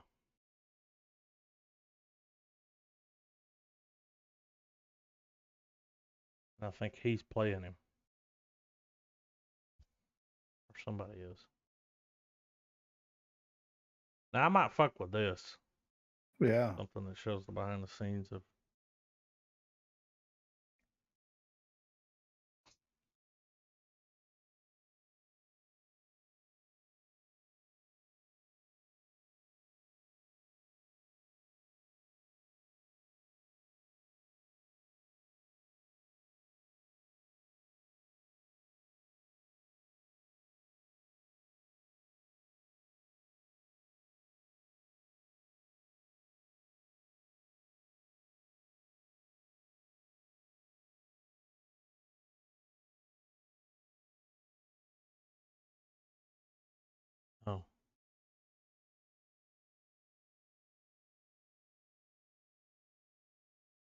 I fucking love fucking dude. Giovanni Ribisi.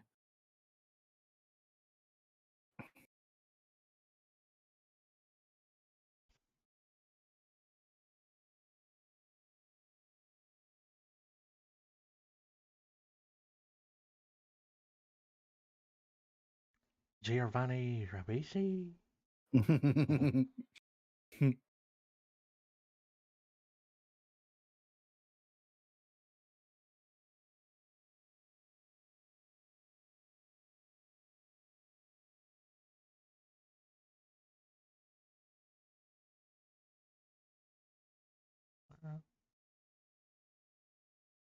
Yeah, that looks pretty fucking good, man.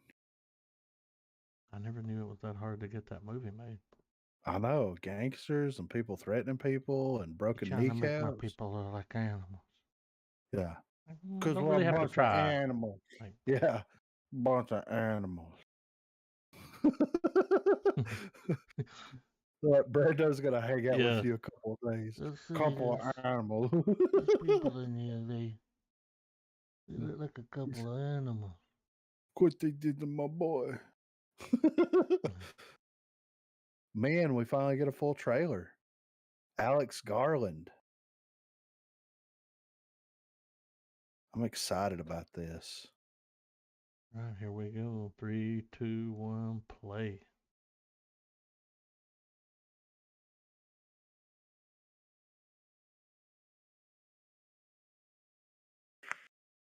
Overseas, isn't it?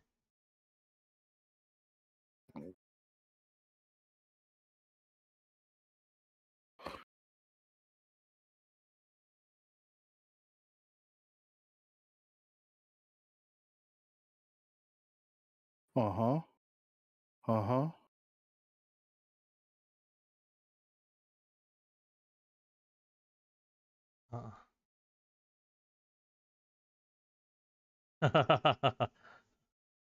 He's creepy. He is creepy.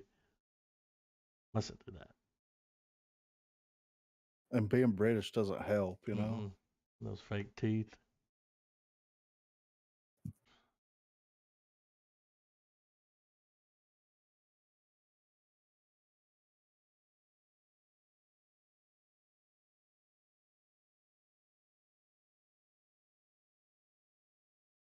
Just trying to get away from you. Mm-hmm.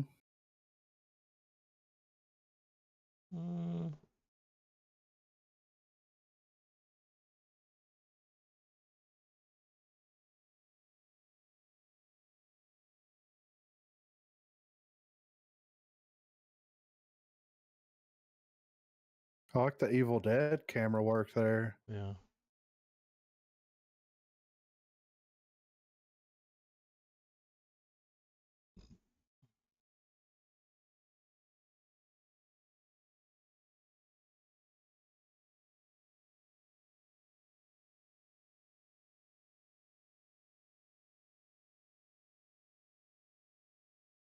What a weird face.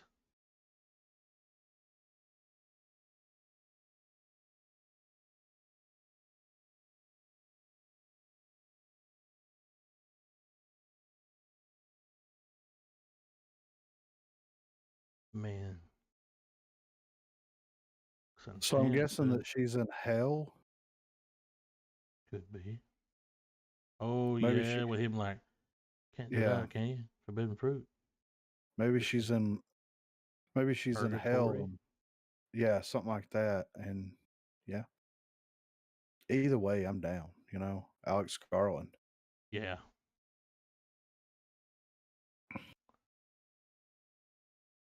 All right. We got a biopic here. I think this has Danny DeVito in it. Yeah. And then I started blasting. The Survivor. Is this about the making of Survivor? The song? No. Oh. On the island. Oh. You know what I'm saying? We're about to find out. Let's do it. 3, 2, 1, play. I hope he's got his toe knife.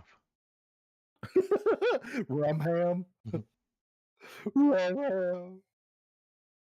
Oh. Okay. Oh. Let's. Okay. Yeah. Is this Ben Foster, dude? He looks different. Got hair. Yeah. Hey, they're gonna make him box.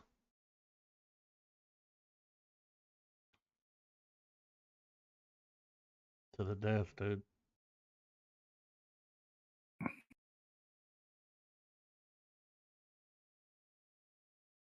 And they'd like to keep it that way, you know?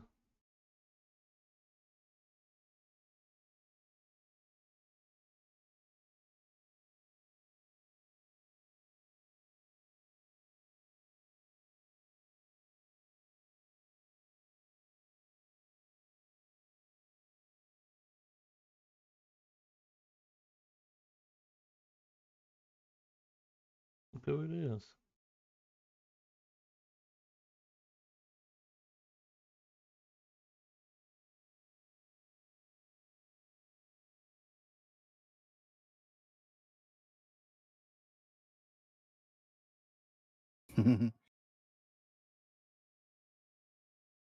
Whoa.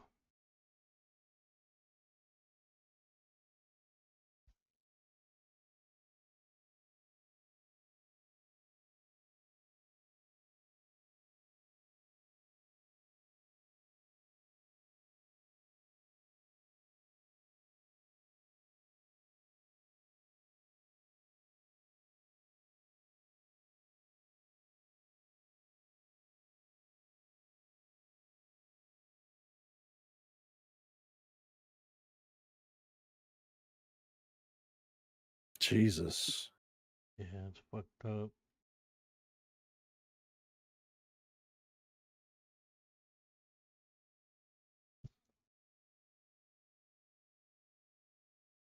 I like how every time they show the footage from the past, it's always in black and white. That's Yeah, kind of right. cool. It looks very interesting, man.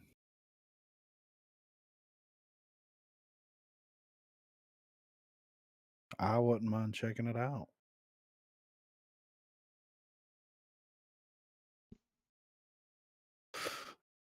All right, we got a Netflix film here, Silverton Siege. Is this Saving Silverman, but like bigger budget? So, I mean, you know, it's got the pie fucker in it, it dude. does. All right. 3, 2, 1, play.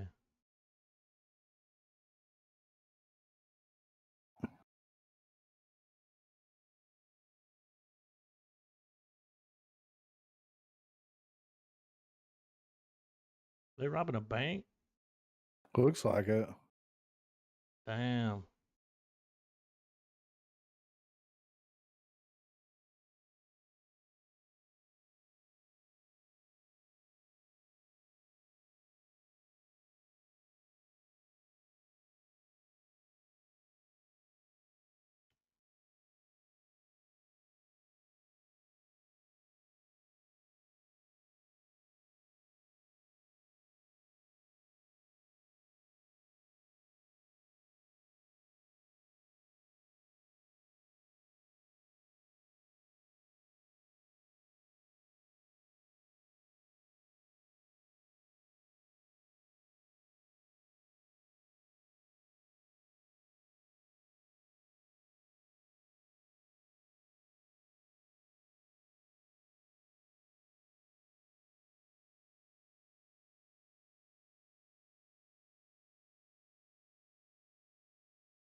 Wakanda forever. Is that what he said? I think so.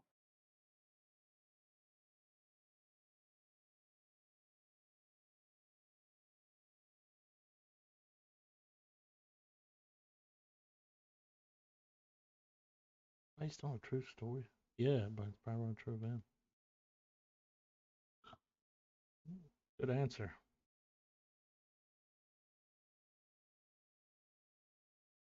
That looks pretty good.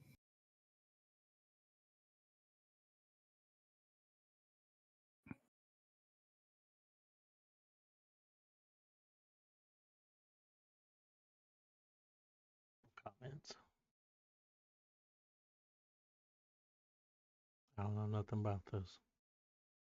Oh, how the breakers roar. That's what it's about, right? It's based off a book. Star-studded cast of female talent. Let's see what we. Yeah, let's see what we got here. All right. 3, 2, 1. Old kid, man. What the fuck?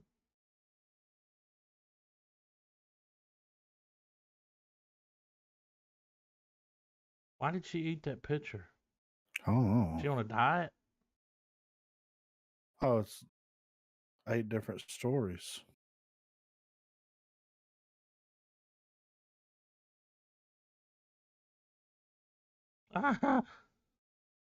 Trophy wife?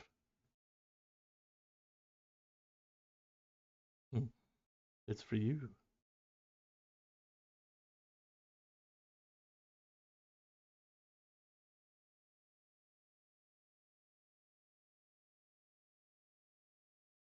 Leave her.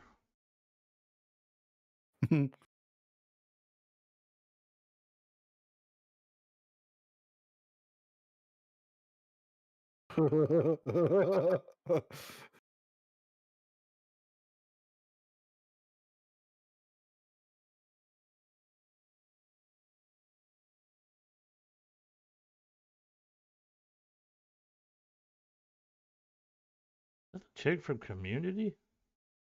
She looks way different if it's her. I know, right? I think it's her.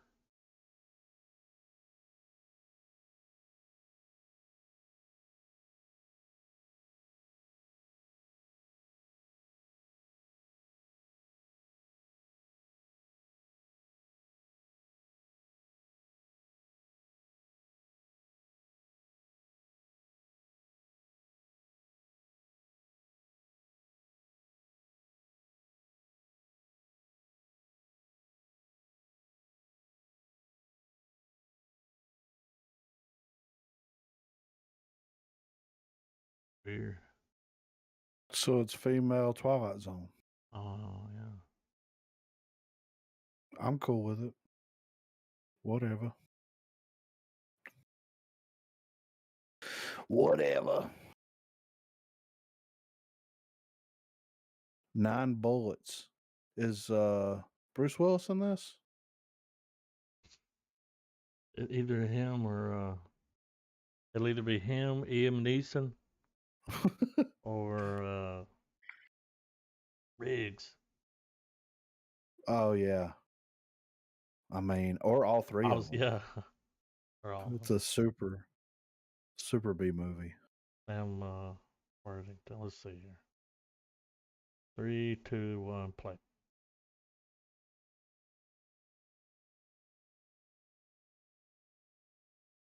Already scared if my dad says that on the phone.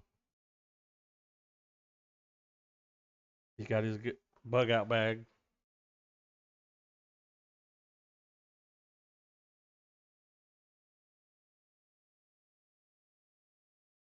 He didn't leave.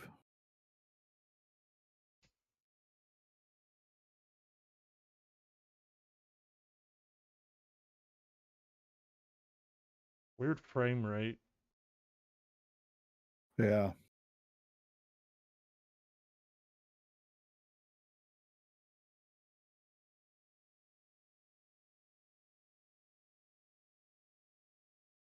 She didn't want to kill him.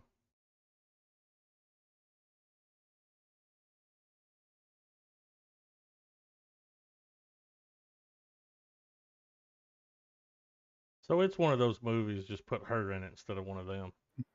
Yeah.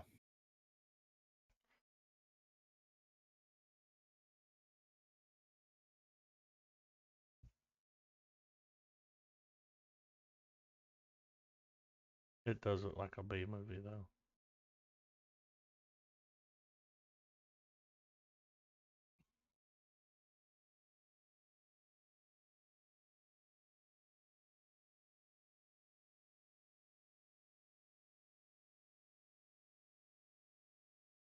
Okay. So that's a movie.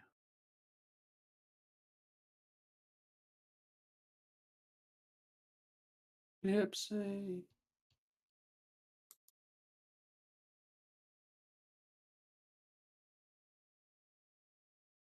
Honeymoon with my mother. With my mother.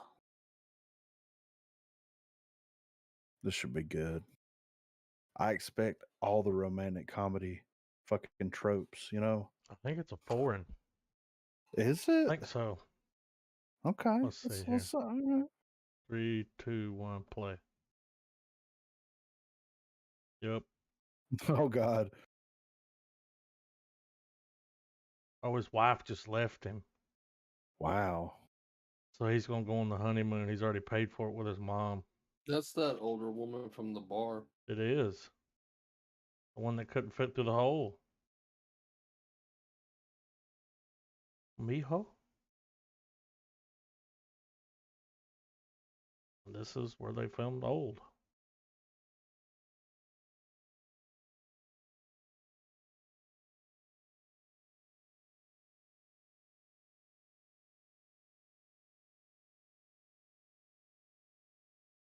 That dude looks familiar. Yeah.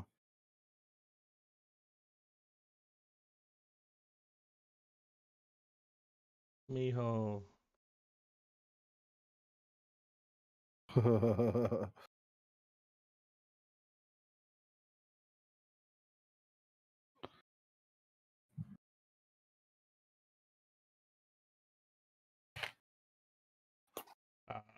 This is based on an older movie. A remake, if you will.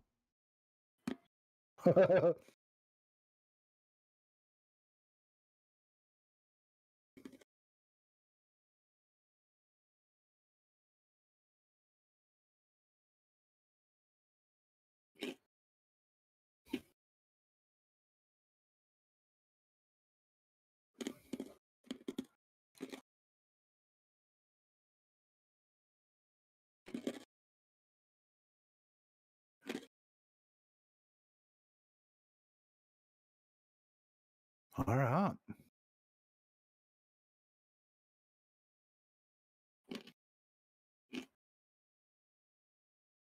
Foreign comedy. I'm here for it.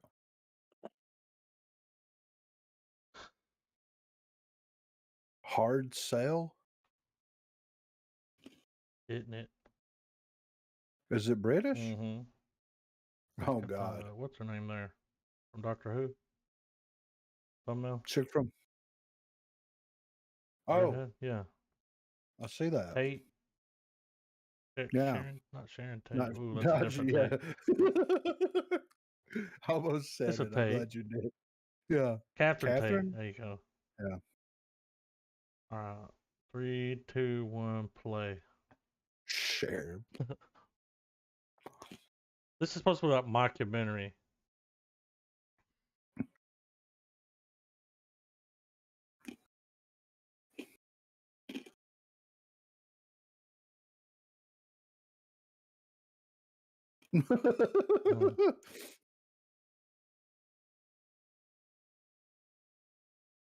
So she's Michael Scott.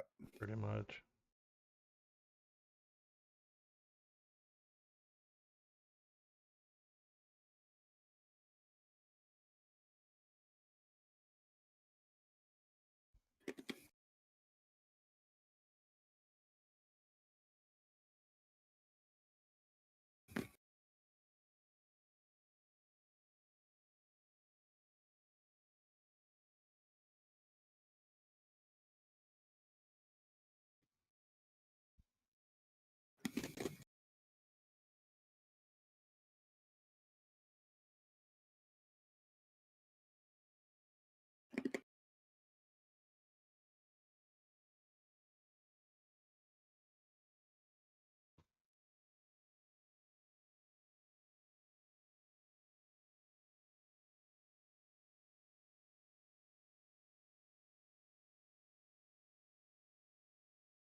I can't wait for the American version. No, it looks funny though.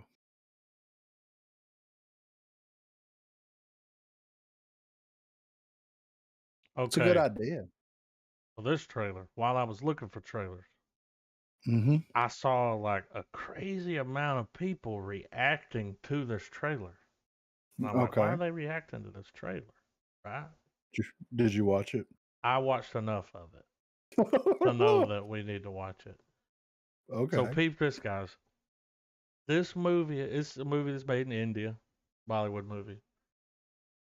This movie's budget was 5.5 billion What? INR, which is their money, but still a lot of money. Yeah. And you'll see the budget. Is it in over the almost top? every shot. Oh, dude. You'll have to turn on the closed caption. There's no subtitles, but the caption does work. I got it. All right. 3, 2, 1, play.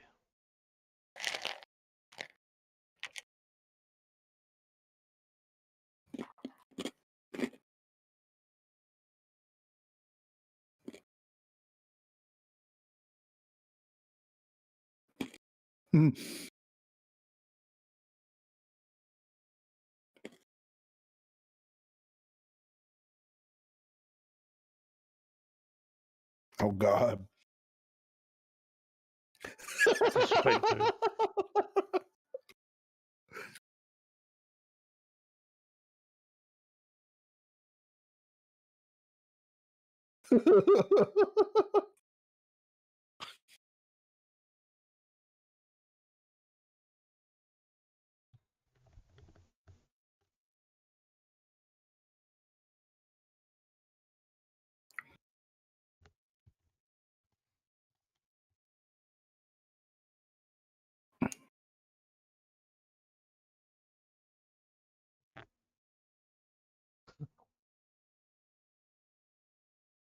Like,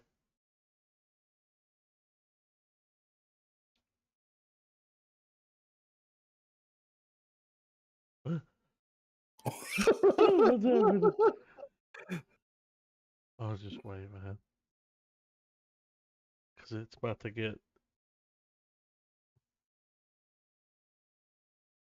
Damn. Damn. Just watch this shit.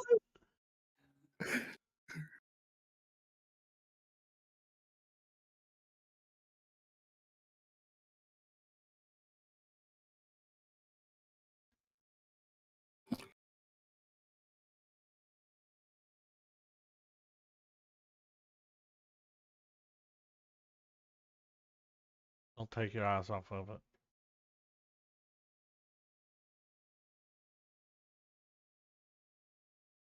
Right here. No shit.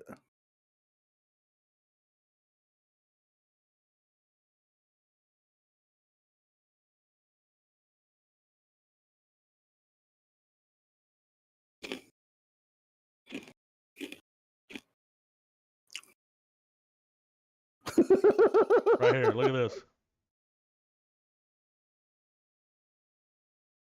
Guess he's gonna hit somebody with it.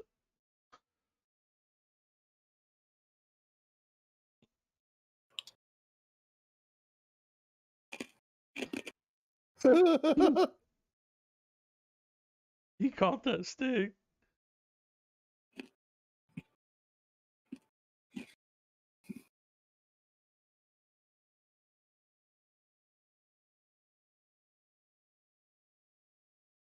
No way.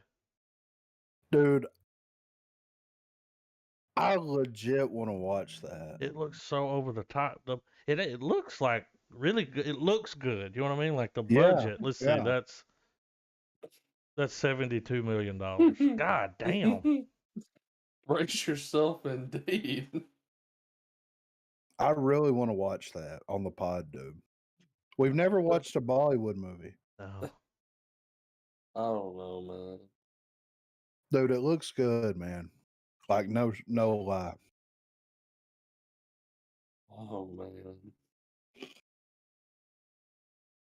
But I saw that's that and going. I couldn't resist sharing it. Like,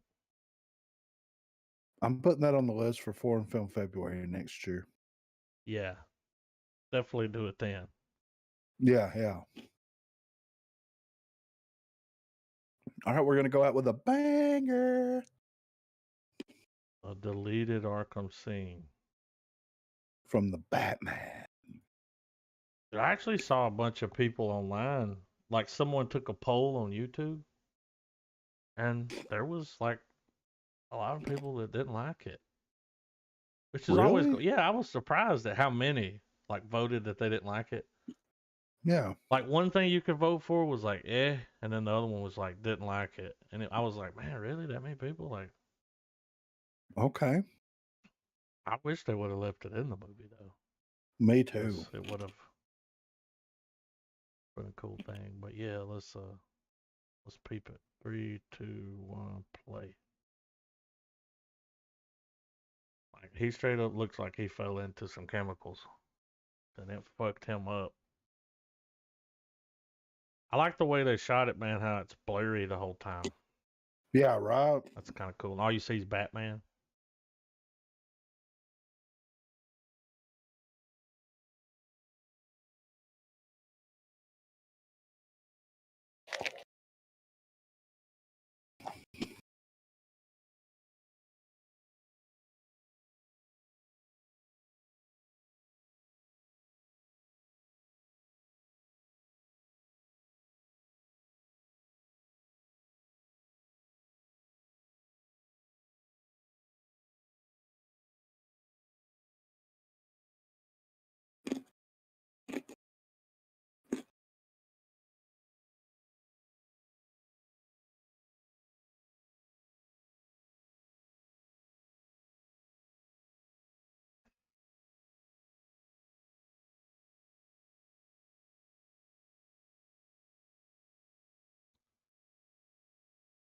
Like if I'm trying to cut time, this ain't gonna be one of the things I cut.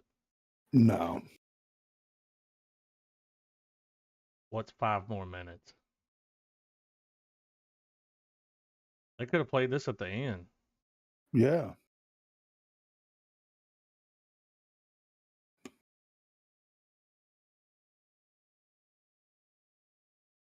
His fucking head, dude.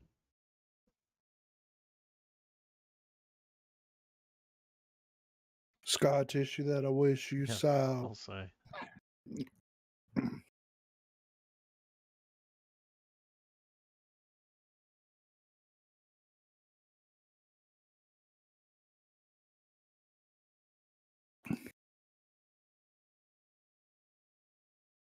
He's sitting on there like his dick is. They need to put that clip in here where he's like, "Your dick's harder than Chinese arithmetic."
Now that's Mint Mobile.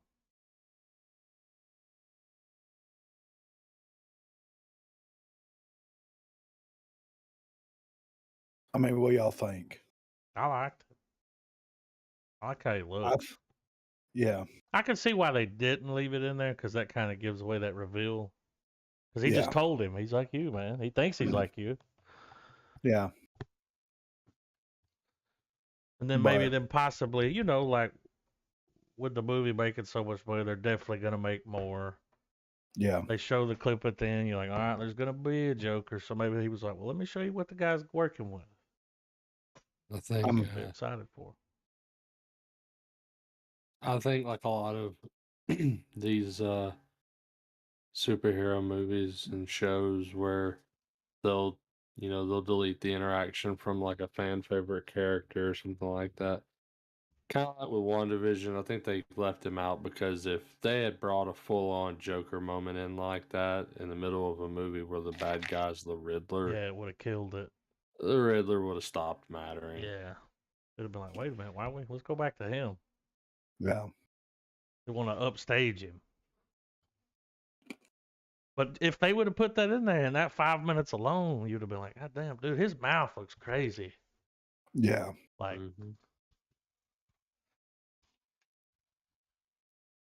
So I'm guessing like we're probably not gonna get anything but the, you know, a little bit of back and forth about their first encounter, but I'm glad that Joker's already been established. Him and Batman already have this weird fucked up relationship. And to be honest, I like the dynamic of it, right? Because like he's locked up in Arkham. Batman sought him out. yeah. This is year 2 Batman. So Batman and Joker have always had this weird like relationship to where they're yin and yang, and Joker's always kind of taken that very literal, right? Yeah. But this clip reinforces that idea in the mind of someone that is terribly mentally ill. You know what I mean? Uh-huh. So I really like the idea of them reinforcing that idea in Joker now in year 2, which I mean, they may not play into it or not, but just from the outside looking in, if this was to stay in the movie or if it is quote unquote canon in the film, I like it, dude. I like what they're playing into because it's going to make those Joker moments where he's just like, we need each other. And Batman's like, no, I don't need you. And it's like, well, what about the why are you fucking coming for Riddler? help?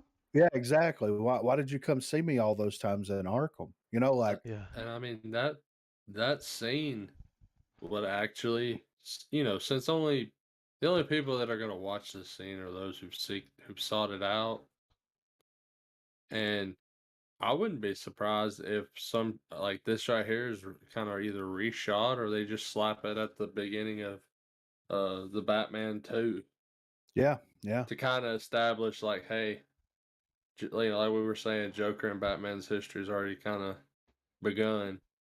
yeah.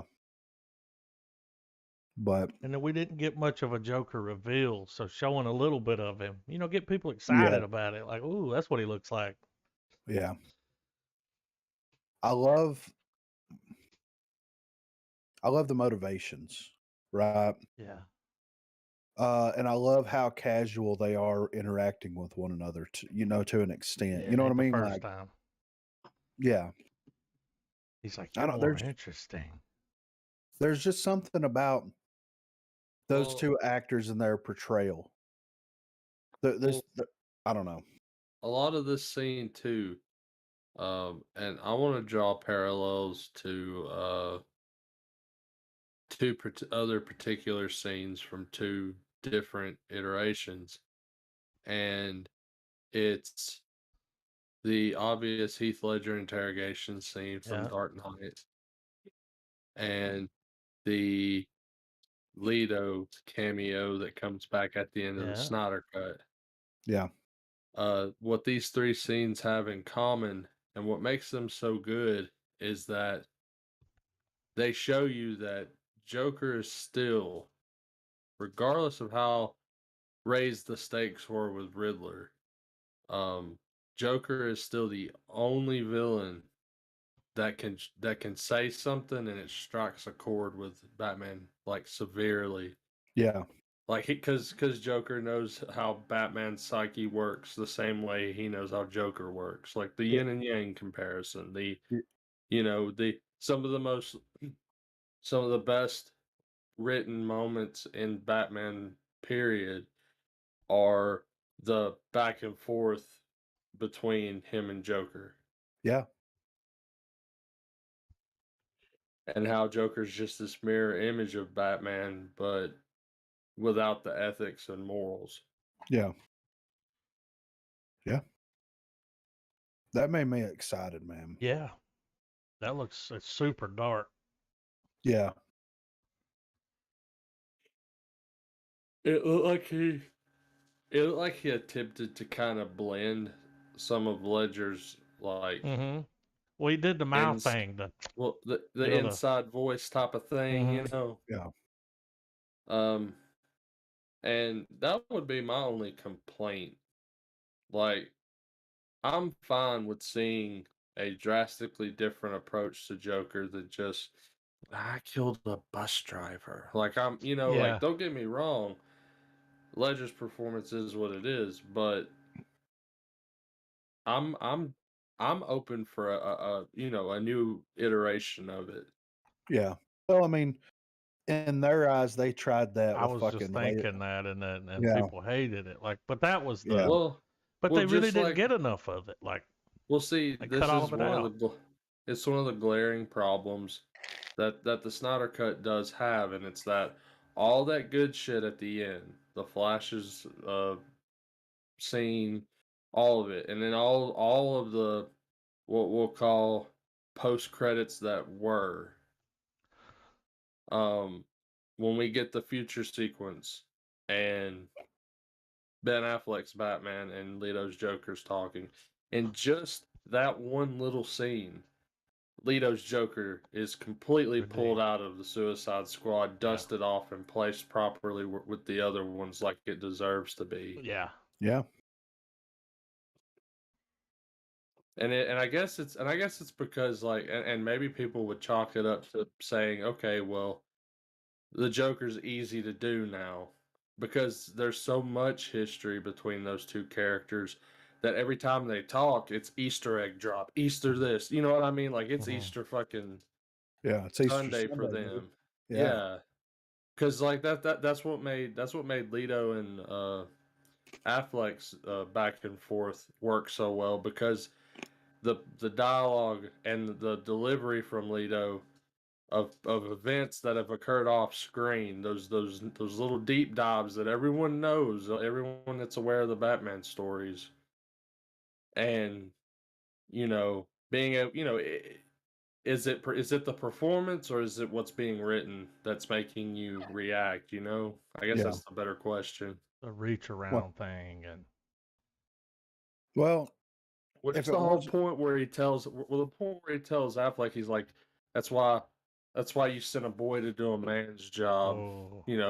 Referencing that he kills Robin, and just the whole moment where even Ben Affleck's Batman's like, "You better be careful what you say next, motherfucker." Like, yeah. Well, and a lot goes into it of how it's delivered, and I don't think that if Leto, if this dude, if Ledger didn't commit to their performances and like do their approach a little bit differently, it would have all ran together, of course. But I think that their delivery, like that scene, the way that he delivers it, man. Yeah. And like the fact that he's not, I like the fact that they're making Joker more than just this force of chaos, right? Yeah. Because I mean, Jared Leto's Joker, from what we saw, was kind of a force of chaos. You had, well, he was well, like I feel like Leto was, especially in Snyder Cut. This maybe sounds weird. He reminds me of a scarecrow. Yeah. Very ominous, looming, and you know what he's there for. Yeah. But in this, like the way, I don't know, the way that he articulates certain words, the way that he says certain things, like he's absolutely insane, but he's Yes. also a genius. You can Yeah. tell. Well, it latches on nicely to the first half of the film, Yeah. which arguably is the best part of the Batman. Yeah. Like when it goes off the rail and becomes full-blown superhero movie again, even though one could argue that it never really fully does. Yeah. But the first half where it's just full-on detective, Batman just talking to motherfuckers, just figuring out where the front line is. Yeah. Where something's in the way, dude. Yeah. And you know, he's got his Walkman on and decides he's gonna go talk to, an old friend. Yeah. Alfred's like, Master Bruce. I do love the Hannibal Lecter approach to Joker, because that's ultimately what that was to me. That just screams Silence of the Lambs. Like, as fuck. Hello, Yeah. Clarice. lamb chops. Yeah. Well, then, like, he's got to come ask him because, like, he's trying to understand the level of crazy. Mhm. And he knows, he's like, I can show this. And the motherfucker was like, he told him. He's like, I know like crazy. you, man. Like, he's just like you. And he's like, well, yeah, he's not like me. Where is he? Yeah. We'll leave it to Joker to spoil the movie inadvertently. Yeah. Yeah. But I can't wait to see him. He'll definitely be back. And Oh yeah. I think that's why they trickled that out. And then with the actor, like, he may have been like, man, you fucking cut all my shit out of the movie. And it's like, well, because it didn't play right when you show up. Imagine if he inevitably becomes belt-faced Joker, dude. I've seen people like mention that. I would be up for it. Yeah. I loved the cameo or the reference to it in Gotham. But I'm like, let's go a step further. Fuck some staples. I want to see the strap. I want to see like part of the muscle underneath the face showing. Like, it is not on there right, you know. Like, but oh yeah, his head does look like that too. Like, just all fucked up, man. Well, he looks like he fell in some chemicals. Yeah. Well, I did see an article where Matt Reeves explained that his version of the Joker is he's kind of gonna pull from Joaquin Phoenix's, in that he was born with a disease, like like he's got like a permanent rictus grin, kind of like the way Joker's origin, like the way the character of the Joker was inspired by The Man Who Laughs. Yeah.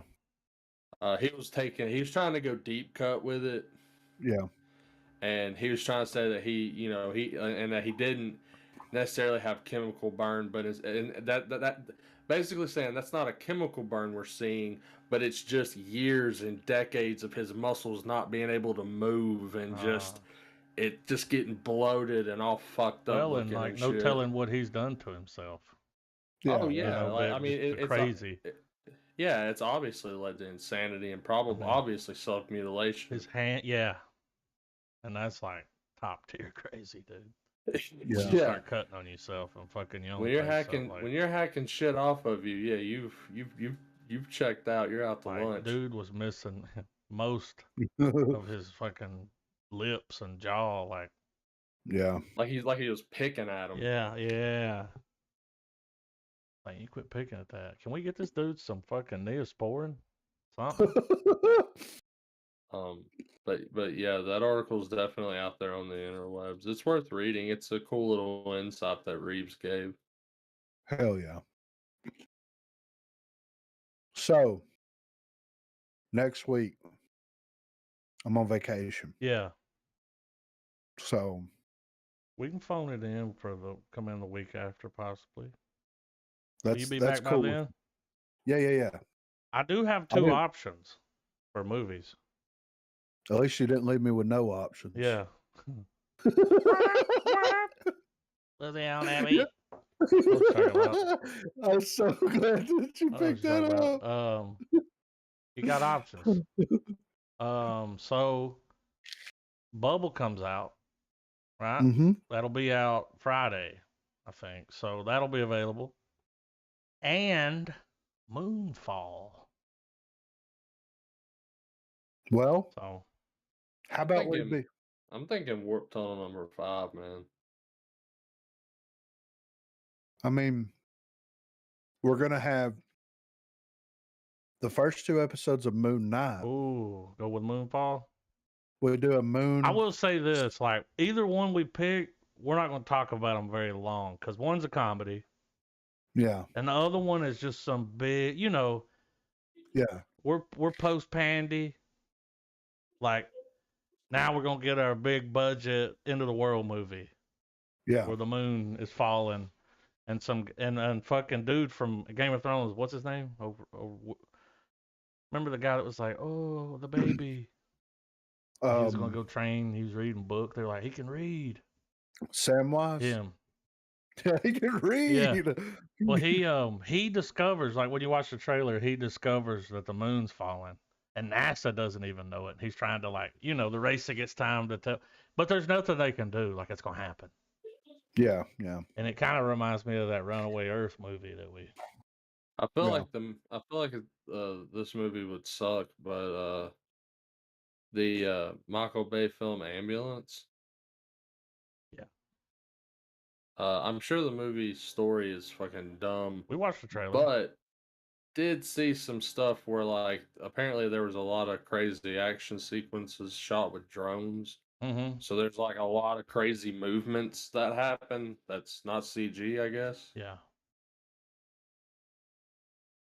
Bringing it up for technical purposes, you know. A lot of slow-mo, a lot of drifting. May or may not be some attractive human beings in the movie. Well, that comes out in theaters April the 8th. Not sure when it'll be widely available. Yeah.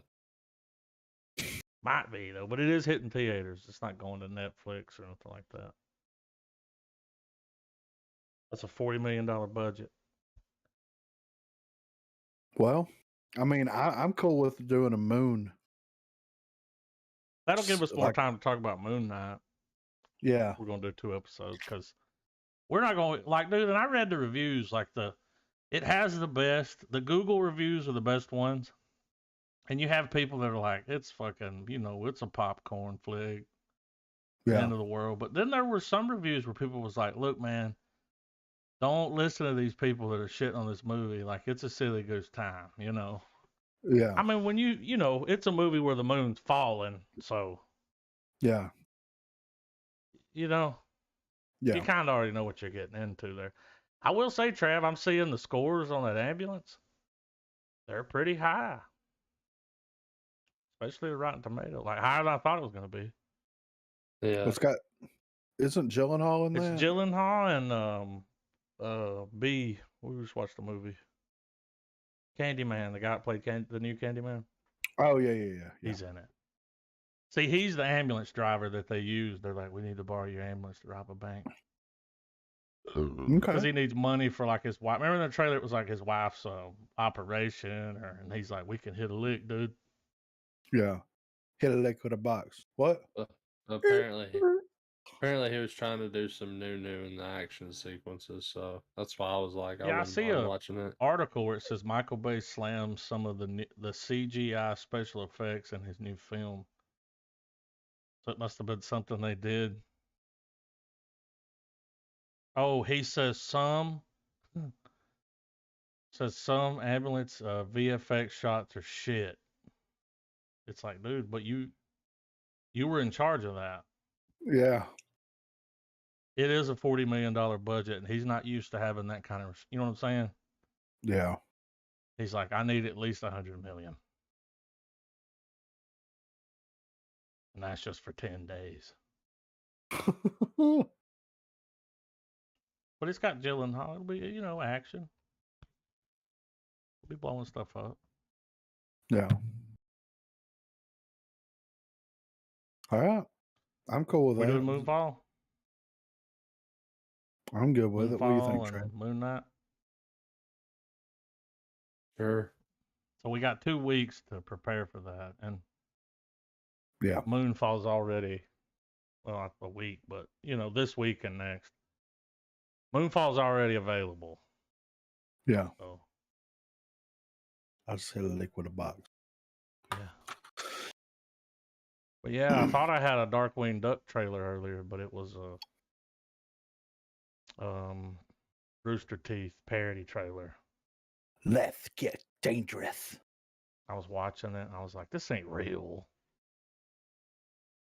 Darkwing Duck. When there's trouble, you call DW. But yeah. Darkwing Duck. Checks in the mail.